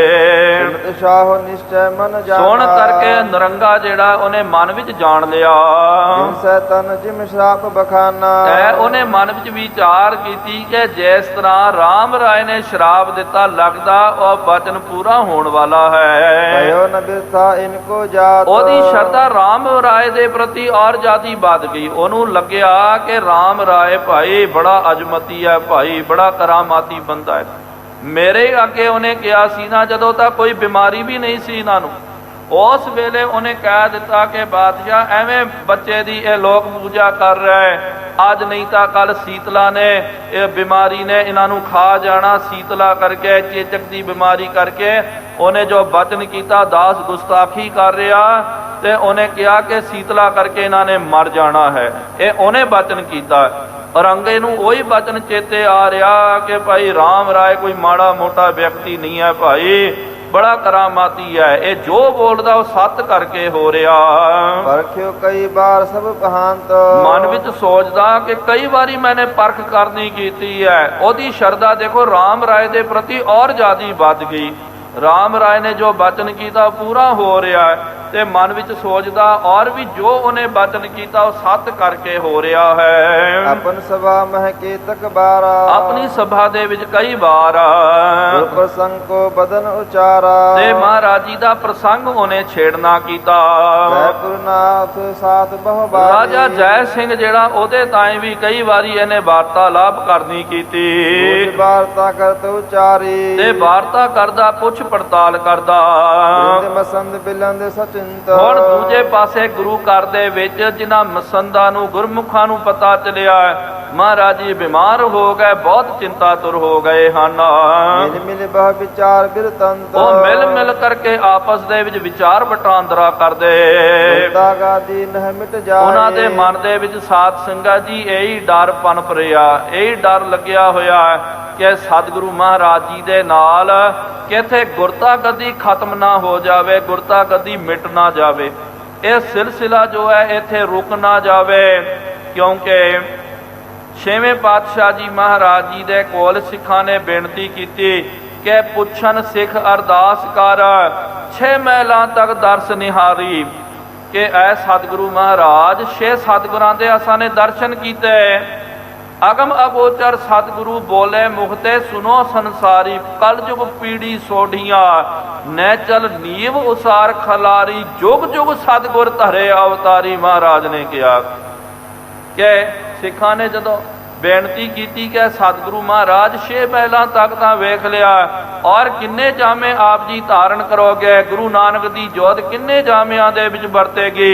ਮਹਾਰਾਜ ਨੇ ਕਿਹਾ ਜੁਗ ਜੁਗ ਸਤਿਗੁਰ ਧਰੇ ਅਵਤਾਰੀ। ਯੁੱਗ ਦਾ ਮਤਲਬ ਸਾਧ ਸੰਗਤ ਜੀ ਇੱਕ ਤਾਂ ਹੁੰਦਾ ਜਿਹੜੇ ਯੁੱਗ ਹੁੰਦੇ ਨਾ, ਸਤਿਯੁਗ, ਦੁਆਪਰ ਯੁੱਗ, ਤ੍ਰੇਤਾ ਯੁੱਗ, ਕਲ ਯੁੱਗ, ਇਹਨੂੰ ਵੀ ਯੁੱਗ ਬੋਲਦੇ। ਜੇ ਗਿਣਤੀ ਆਪਾਂ ਕਰਦੇ ਆ ਤੇ 2 ਦੀ ਜਿਹੜੀ ਗਿਣਤੀ ਹੁੰਦੀ ਆ ਨਾ, 2 ਨੂੰ ਯੁੱਗ ਬੋਲਦੇ ਹਨ, 1 ਤੇ 2 ਨੂੰ ਯੁੱਗ ਬੋਲਦੇ। ਯੁੱਗ ਦਾ ਮਤਲਬ 2। ਮਹਾਰਾਜ ਨੇ 2 ਵਾਰੀ ਕਿਹਾ ਜੁਗ ਜੁਗ ਸਤਿਗੁਰ ਧਰੇ ਅਵਤਾਰੀ। ਇਹ ਸਾਡੇ ਤੋਂ ਬਾਅਦ 2 ਅਤੇ 2 ਜੋੜ ਲਿਓ, ਕਿੰਨੇ ਬਣ ਗਏ 4। 4 ਮਹਿਲਾਂ ਦੇ ਵਿੱਚ ਗੁਰੂ ਨਾਨਕ ਦੇਵ ਜੀ ਮਹਾਰਾਜ ਜੀ ਦੀ ਜੋਤ ਆਵੇਗੀ। ਹੁਣ ਇਹਨਾਂ ਦੇ ਮਨ ਵਿੱਚ ਸ਼ੰਕਾ ਪੈ ਗਿਆ, ਲੱਗਦਾ ਹੁਣ ਤਾਂ 8ਵੀਂ ਪਾਤਸ਼ਾਹੀ ਹੈ, 2 ਪਾਤਸ਼ਾਹੀਆਂ ਹੋਣ ਵਾਲੀਆਂ, ਲੱਗਦਾ ਇੱਥੇ ਹੀ ਗੁਰਤਾ ਗੱਦੀ ਖਤਮ ਨਾ ਹੋ ਜਾਵੇ। ਹਮ ਅਲਮ ਜਿਸ ਕੇ ਸਮੁਦਾਏ। ਜਿਨ੍ਹਾਂ ਦੇ ਅਸੀਂ ਅਲੰਬ ਆਸਰਾ ਲੈ ਕਰਕੇ ਬੈਠੇ ਹੋਏ ਆ, ਸਦਾ ਆਸਰਾ ਨਾ ਟੁੱਟ ਜਾਵੇ। ਸੰਗਤ ਮਿਲੇ ਸੁਨਤ ਪਛਤਾਵਹਿ। ਇਹ ਸੰਗਤ ਜਦੋਂ ਮਿਲਦੀ ਹੈ, ਮਿਲ ਕਰਕੇ ਬਹੁਤ ਜ਼ਿਆਦਾ ਪਛਤਾਪ ਕਰਦੀ। ਹਮ ਕਿਸ ਕੇ ਪੁਨ ਦਰਸ਼ਨ ਪਾਵਹਿ। ਉਹ ਵਿਚਾਰ ਪਏ ਕਰਦੇ ਹਨ ਕਿ ਮਨਾ ਜੇ ਮਹਾਰਾਜ ਜੀ ਨੇ ਭਾਣਾ ਵਰਤਾ ਦਿੱਤਾ, ਅਗਲਾ ਗੁਰੂ ਕੌਣ ਹੋਵੇਗਾ, ਅਸੀਂ ਕਿਹਦੇ ਦਰਸ਼ਨ ਕਰੀਏ। ਸਕਲ ਕਾਮਨਾ ਸਿੱਖਣ ਦਾਨੀ। ਸਾਰੀ ਮਨੋਕਾਮਨਾ ਸਿੱਖਾਂ ਦੀ ਪੂਰੀ ਕਰਨ ਵਾਲੇ ਮੇਰੇ ਸਤਿਗੁਰੂ ਹਨ। ਜੋ ਚਾਚ ਹੈ ਸਭ ਪੂਰਨ ਠਾਨੀ। ਜੋ ਆਪਾਂ ਮੰਗਦੇ ਆ ਮਹਾਰਾਜ ਜੀ ਉਹ ਦਾਤ ਸਾਨੂੰ ਦੇ ਦਿੰਦੇ। ਮੰਦ ਭਾਗ ਬਹੁ ਪਹੇ ਹਮਾਰੇ। ਲੱਗਦਾ ਸਾਡੇ ਬਹੁਤ ਵੱਡੇ ਮੰਦ ਭਾਗੇ ਹੋ ਗਏ। ਜਿਸ ਤੇ ਗੁਰ ਨਹਿ ਪਰਹਿ ਨਿਹਾਰੇ। ਜਿਸ ਕਰਕੇ ਅਗਲਾ ਗੁਰੂ ਜਿਹੜਾ ਹੈ ਉਹ ਸਾਨੂੰ ਨਜ਼ਰ ਨਹੀਂ ਆ ਰਿਹਾ। ਜਿਨ ਕੋ ਦਰਸ਼ਨ ਪਾਵਨ ਕਰੈ, ਜਿਨ੍ਹਾਂ ਦੇ ਦਰਸ਼ਨ ਕਰਨ ਕਰਕੇ ਅਸੀਂ ਪਾਵਨ ਪਵਿੱਤਰ ਹੋ ਜਾਂਦੇ।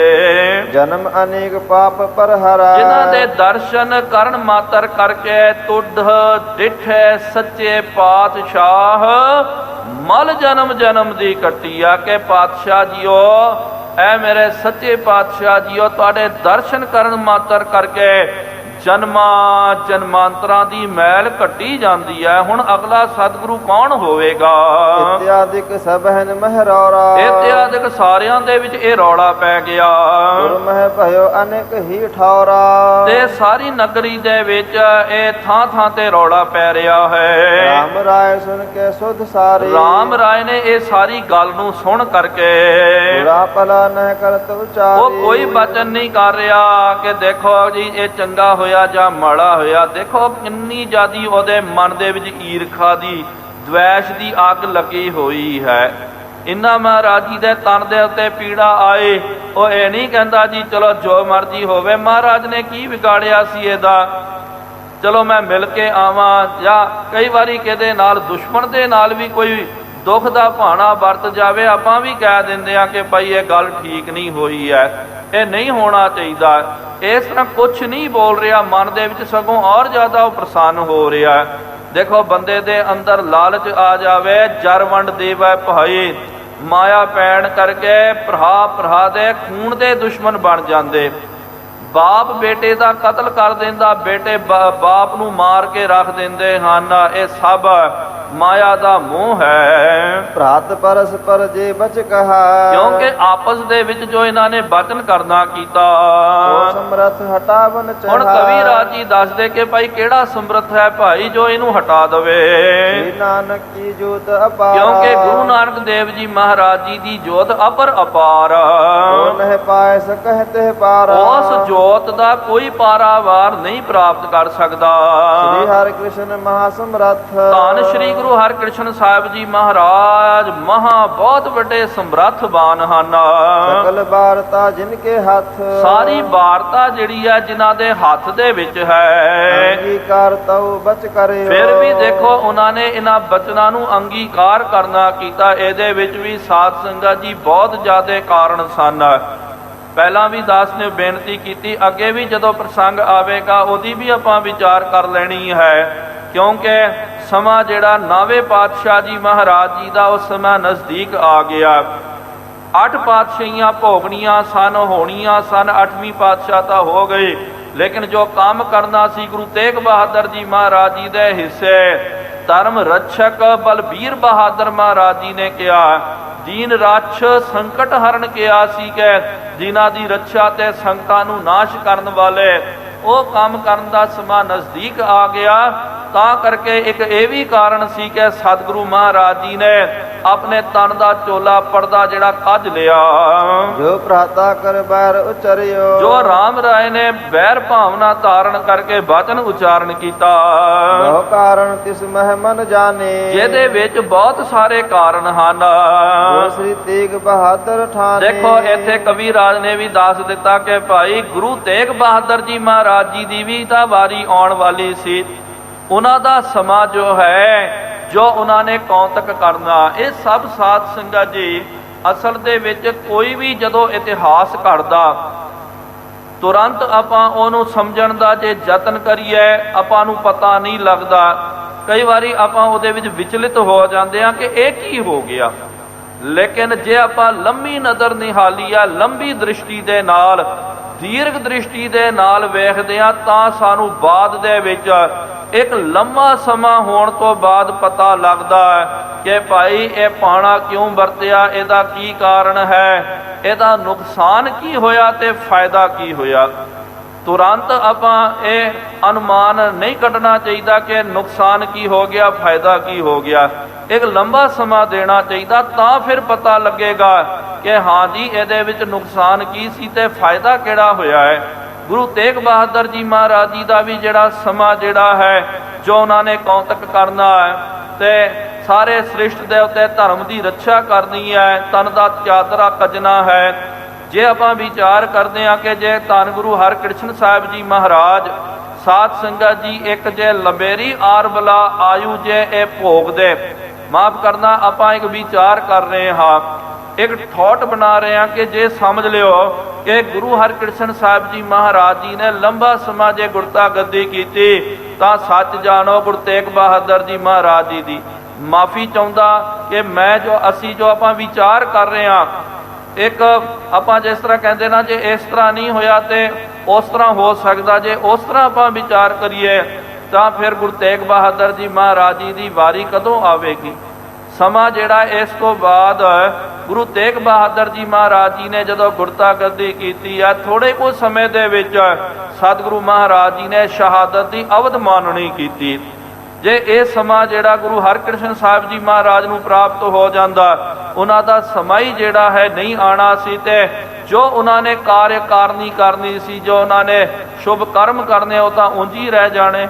ਇਸ ਕਰਕੇ ਹੁਣ ਗੁਰੂ ਤੇਗ ਬਹਾਦਰ ਜੀ ਮਹਾਰਾਜ ਜੀ ਦਾ ਵੀ ਜਿਹੜਾ ਗੁਰਤਾ ਗੱਦੀ ਦਾ ਸਮਾਂ, ਉਹਨਾਂ ਨੇ ਜੋ ਇੱਥੇ ਸ਼ੁਭ ਕਰਮ ਕਰਨੇ, ਧਰਮ ਦੀ ਰੱਖਿਆ ਕਰਨੀ, ਉਹ ਸਮਾਂ ਵੀ ਲਾਗੇ ਆਣ ਕੇ ਪਹੁੰਚ ਗਿਆ। ਇਹ ਮੇਨ ਸਭ ਤੋਂ ਵੱਡਾ ਇਹ ਕਾਰਨ ਹੈ ਜਿਸ ਕਰਕੇ ਧੰਨ ਸ਼੍ਰੀ ਗੁਰੂ ਹਰਕ੍ਰਿਸ਼ਨ ਸਾਹਿਬ ਜੀ ਮਹਾਰਾਜ ਜੀ ਨੇ ਥੋੜੇ ਸਮੇਂ ਦੇ ਅੰਦਰ, ਜੇ ਆਪਾਂ ਵੇਖਦੇ ਹਾਂ 3 ਸਾਲ ਕੁਛ ਮਹੀਨੇ ਹੀ ਮਹਾਰਾਜ ਜੀ ਨੇ ਗੁਰਤਾ ਗੱਦੀ ਕੀਤੀ, ਬਾਕੀ ਦਾ ਸਮਾਂ ਗੁਰੂ ਤੇਗ ਬਹਾਦਰ ਜੀ ਮਹਾਰਾਜ ਨੂੰ ਪ੍ਰਾਪਤ ਹੋ ਗਿਆ।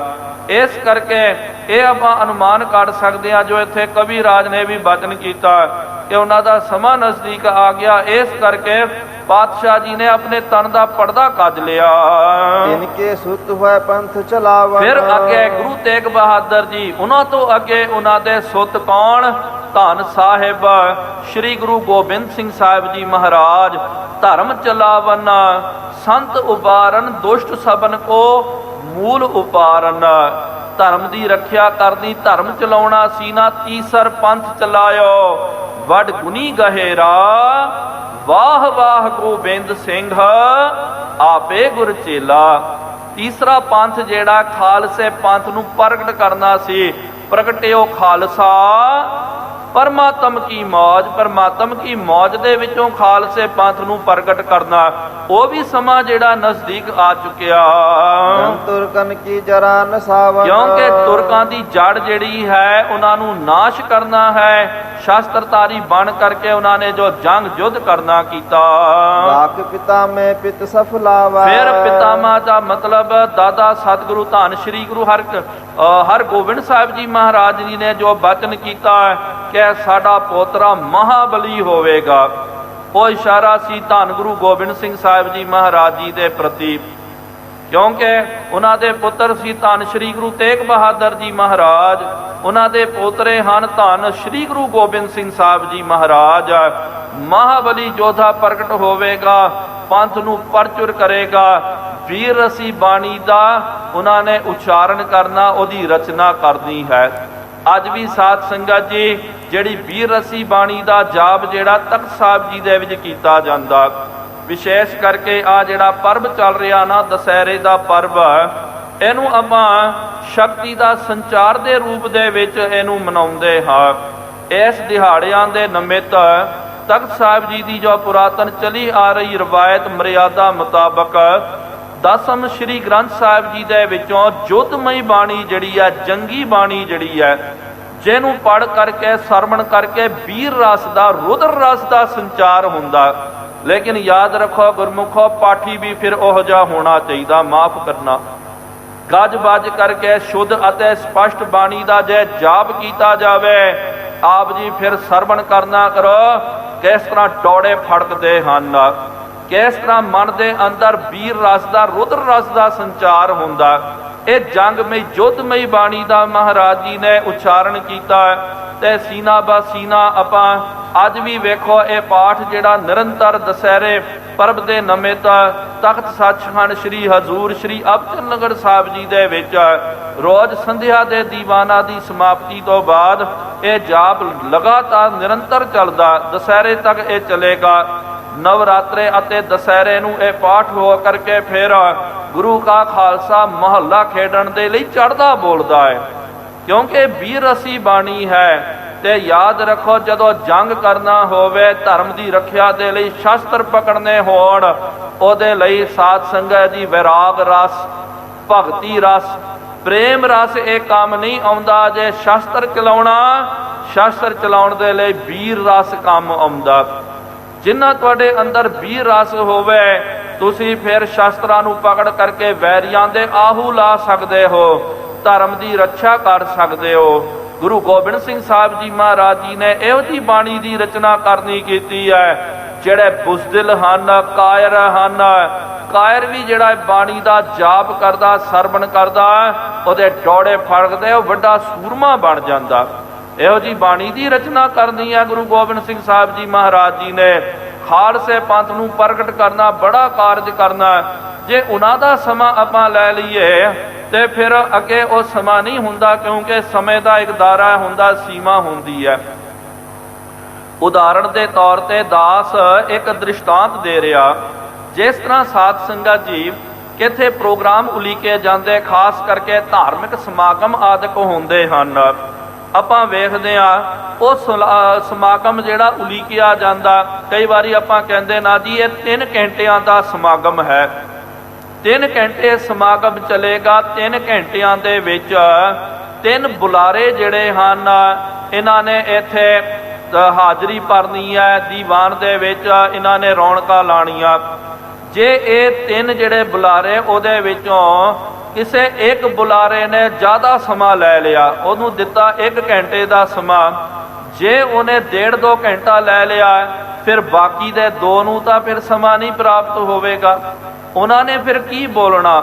ਇਸ ਕਰਕੇ ਸਾਧ ਸੰਗਤ ਜੀ ਯਾਦ ਰੱਖੋ, ਜਦੋਂ ਸਮਾਗਮ ਚੱਲਦੇ ਹਨ, ਵਿਸ਼ੇਸ਼ ਕਰਕੇ ਸਟੇਜ ਸੈਕਟਰੀ ਜਿਹੜਾ ਹੁੰਦਾ, ਉਹਦੀ ਜ਼ਿੰਮੇਵਾਰੀ ਹੁੰਦੀ ਹੈ ਕਿ ਭਾਈ ਸਾਰੇ ਬੁਲਾਰਿਆਂ ਨੂੰ ਸਮੇਂ ਦੇ ਦਾਇਰੇ ਦੇ ਵਿੱਚ ਸੀਮਤ ਰੱਖਿਆ ਜਾਵੇ।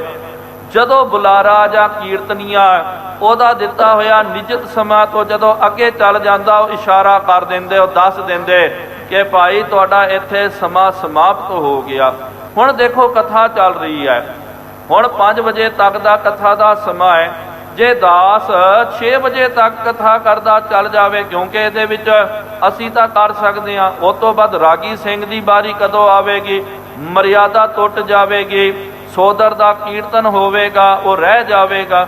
ਇਸ ਕਰਕੇ ਸਮੇਂ ਦਾ ਇੱਕ ਦਾਇਰਾ ਹੁੰਦਾ ਹੈ, ਉਹਨੇ ਕਾਲਖੰਡ ਦੇ ਵਿੱਚ ਉਹ ਕੰਮ, ਉਹ ਮਰਿਆਦਾ ਨੂੰ ਪੂਰੀ ਕਰਨਾ ਪੈਂਦਾ ਹੈ। ਇਸ ਕਰਕੇ ਇਹ ਵੀ ਬਹੁਤ ਵੱਡਾ ਕਾਰਨ ਹੈ, ਗੁਰੂ ਹਰਕ੍ਰਿਸ਼ਨ ਸਾਹਿਬ ਜੀ ਮਹਾਰਾਜ ਜੀ ਦੱਸ ਰਹੇ ਹਨ ਕਿ ਇਹ ਸਮਾਂ ਜਿਹੜਾ ਅਗਲਾ ਸਮਾਂ ਉਹਨਾਂ ਨੂੰ ਪ੍ਰਾਪਤ ਹੋਇਆ, ਸਾਨੂੰ ਜਿਹੜਾ ਇੰਨਾ ਹੀ ਸਮਾਂ ਦਿੱਤਾ ਗਿਆ।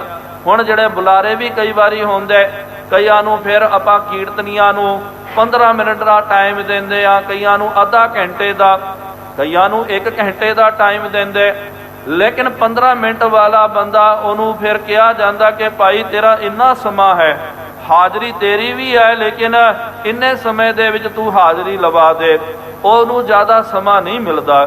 ਇਸ ਕਰਕੇ ਮਹਾਰਾਜ ਨੇ ਵਿਚਾਰ ਕੀਤੀ ਹੈ ਕਿ ਭਾਈ ਜਿੰਨਾ ਸਮਾਂ ਜੋ ਵਾਹਿਗੁਰੂ ਜੀ ਵੱਲੋਂ ਸਾਨੂੰ ਦਿੱਤਾ ਗਿਆ, ਉਹ ਪੂਰਾ ਹੋ ਚੱਲਿਆ। ਹੁਣ ਅੱਗੇ 9ਵੀਂ ਪਾਤਸ਼ਾਹੀ, ਉਸ ਤੋਂ ਬਾਅਦ 10ਵੀਂ ਪਾਤਸ਼ਾਹੀ ਧੰਨ ਗੁਰੂ ਗੋਬਿੰਦ ਸਿੰਘ ਸਾਹਿਬ ਜੀ ਮਹਾਰਾਜ ਜੀ ਨੇ ਜੋ ਕੌਤਕ ਕਰਨੇ, ਉਹਨਾਂ ਦਾ ਸਮਾਂ ਵੀ ਨਜ਼ਦੀਕ ਆ ਗਿਆ।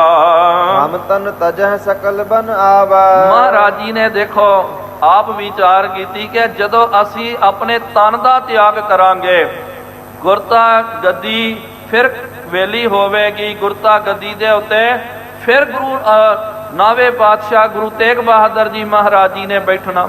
ਜੇ ਅਸੀਂ ਬੈਠੇ ਰਵਾਂਗੇ, ਉਹਨਾਂ ਦੀ ਵਾਰੀ ਨਹੀਂ ਆਵੇਗੀ, ਉਹਨਾਂ ਨੇ ਜੋ ਕਾਰਜ ਕਰਨਾ ਉਹ ਰਹਿ ਜਾਵੇਗਾ, ਸਮਾਂ ਜਿਹੜਾ ਗੁਰਤਾ ਗੱਦੀ ਦਾ ਸਮਾਪਤ ਹੋ ਜਾਵੇਗਾ। ਇਸ ਕਰਕੇ ਮਹਾਰਾਜ ਨੇ ਕਿਹਾ ਕਿ ਇਹਦੇ ਲਈ ਲੋਕ ਭਲਾਈ ਦੇ ਲਈ ਉਹ ਜਿਹੜੇ ਸ਼ੁਭ ਕਾਰਜ 9ਵੀਂ ਪਾਤਸ਼ਾਹੀ ਅਤੇ 10ਵੀਂ ਪਾਤਸ਼ਾਹੀ ਜੀ ਨੇ ਕਰਨਾ, ਉਹ ਸਮਾਂ ਉਹਨਾਂ ਦਾ ਹੈ ਭਾਈ। ਜੇ ਆਪਾਂ ਜ਼ਿਆਦਾ ਸਮਾਂ ਲੈ ਲੈਂਦੇ ਆ, ਉਹਨਾਂ ਨੂੰ ਉਹ ਸਮਾਂ ਪ੍ਰਾਪਤ ਨਹੀਂ ਹੋਵੇਗਾ। ਉਹ ਪ੍ਰਮਾਤਮਾ ਦੀ ਖੇਡ, ਉਹ ਪ੍ਰਲਬਧ ਜੋ ਹੈ, ਉਹਨਾਂ ਨੇ ਜੋ ਜੋਜ ਕਰਨਾ, ਉਹ ਸਭ ਅਸਤ ਵਿਅਸਤ ਹੋ ਜਾਵੇਗਾ, ਵਿਗੜ ਜਾਵੇਗਾ। ਇਸ ਲਈ ਮਹਾਰਾਜ ਜੀ ਨੇ ਆਪਣੇ ਤਨ ਦੇ ਪਰਦੇ ਨੂੰ ਸੰਕੁਚਿਤ ਕਰਨਾ ਕੀਤਾ। ਇਸ ਕਰਕੇ ਮਹਾਰਾਜ ਜੀ ਨੇ ਕਿਹਾ ਕਿ ਭਾਈ ਅਸੀਂ ਸਮੇਂ ਤੋਂ ਪਹਿਲਾਂ ਥੋੜੇ ਸਮੇਂ ਦੇ ਵਿੱਚ ਭਾਣਾ ਵਰਤਾ ਰਹੇ ਹਾਂ। ਗੁਰ ਸਰਬੱਗ ਵਿਸਾਲ ਉਦਾਰਾ, ਕਿਉਂਕਿ ਸਤਿਗੁਰੂ ਮਹਾਰਾਜ ਜੀ ਸਰਬੱਗ ਹਨ, ਵਿਸਾਲ ਹਨ ਤੇ ਬੇਅੰਤ ਹਨ, ਉਦਾਰ ਹਨ। ਇਹ ਤਾਂ ਸਾਧ ਸੰਗਤ ਜੀ ਮਹਾਰਾਜ ਜੀ ਦੀ ਗੱਤ ਹੈ, ਆਪਾਂ ਨਹੀਂ ਜਾਣ ਸਕਦੇ। ਆਪਾਂ ਨੂੰ ਤਾਂ ਅੱਧੇ ਘੰਟੇ ਬਾਅਦ, ਅੱਧਾ ਘੰਟਾ ਕੀ ਗੁਰਮੁਖੋ, ਅੱਗੇ 5 ਮਿੰਟ ਦੇ ਵਿੱਚ ਕੀ ਹੋਣ ਵਾਲਾ ਸਾਨੂੰ ਉਹ ਪਤਾ ਨਹੀਂ ਹੁੰਦਾ। ਨਰ ਚਾਹਤ ਕਛ ਔਰ ਹੈ ਕੀ ਔਰ ਹੈ ਭਾਈ, ਚਾਹੁੰਦੇ ਕੁਛ ਔਰ ਭਾਣਾ ਵਰਤ ਜਾਂਦਾ। ਲੇਕਿਨ ਸਤਿਗੁਰੂ ਜੀ ਅੰਤਰਜਾਮੀ ਹਨ, ਉਹਨਾਂ ਨੂੰ ਘਟ ਕੇ ਅੰਤਰ ਕੀ ਜਾਣਤ, ਉਹਨਾਂ ਨੂੰ ਸਭ ਪਤਾ ਹੁੰਦਾ ਹੈ ਅੱਗੇ ਕਿਹੋ ਜਿਹਾ ਸਮਾਂ ਆਵੇਗਾ, ਕਿਹੋ ਜਿਹੇ ਭਾਣੇ ਵਰਤਣਗੇ, ਉਹ ਸਮੇਂ ਦੇ ਅਨੁਸਾਰ ਚੱਲਦੇ ਹਨ। ਇਤਿਆਦਿਕ ਸਭ ਹਿਰਦਾ ਵਿਚਾਰਾ, ਇਤਿਆਦਿਕ ਮਹਾਰਾਜ ਜੀ ਨੇ ਵਿਚਾਰ ਦੱਸਣੀ ਕੀਤੀ ਕਿ ਭਾਈ ਅਸੀਂ ਜੋ ਭਾਣਾ ਵਰਤਾਉਣਾ ਉਹਦੇ ਵਿੱਚ ਬਹੁਤ ਸਾਰੇ ਕਾਰਨ ਹਨ। ਚਾਹਤ ਭੇ ਸਰੀਰ ਕੋ ਤਿਆਗਨ, ਸਤਿਗੁਰੂ ਮਹਾਰਾਜ ਨੇ ਹੁਣ ਪੱਕਾ ਕਰ ਲਿਆ ਕਿ ਅਸੀਂ ਥੋੜੇ ਕੋ ਦਿਨਾਂ ਦੇ ਵਿੱਚ ਭਾਣਾ ਵਰਤਾ ਦੇਣਾ, ਆਪਣੇ ਤਨ ਦਾ ਤਿਆਗ ਕਰ ਦੇਣਾ।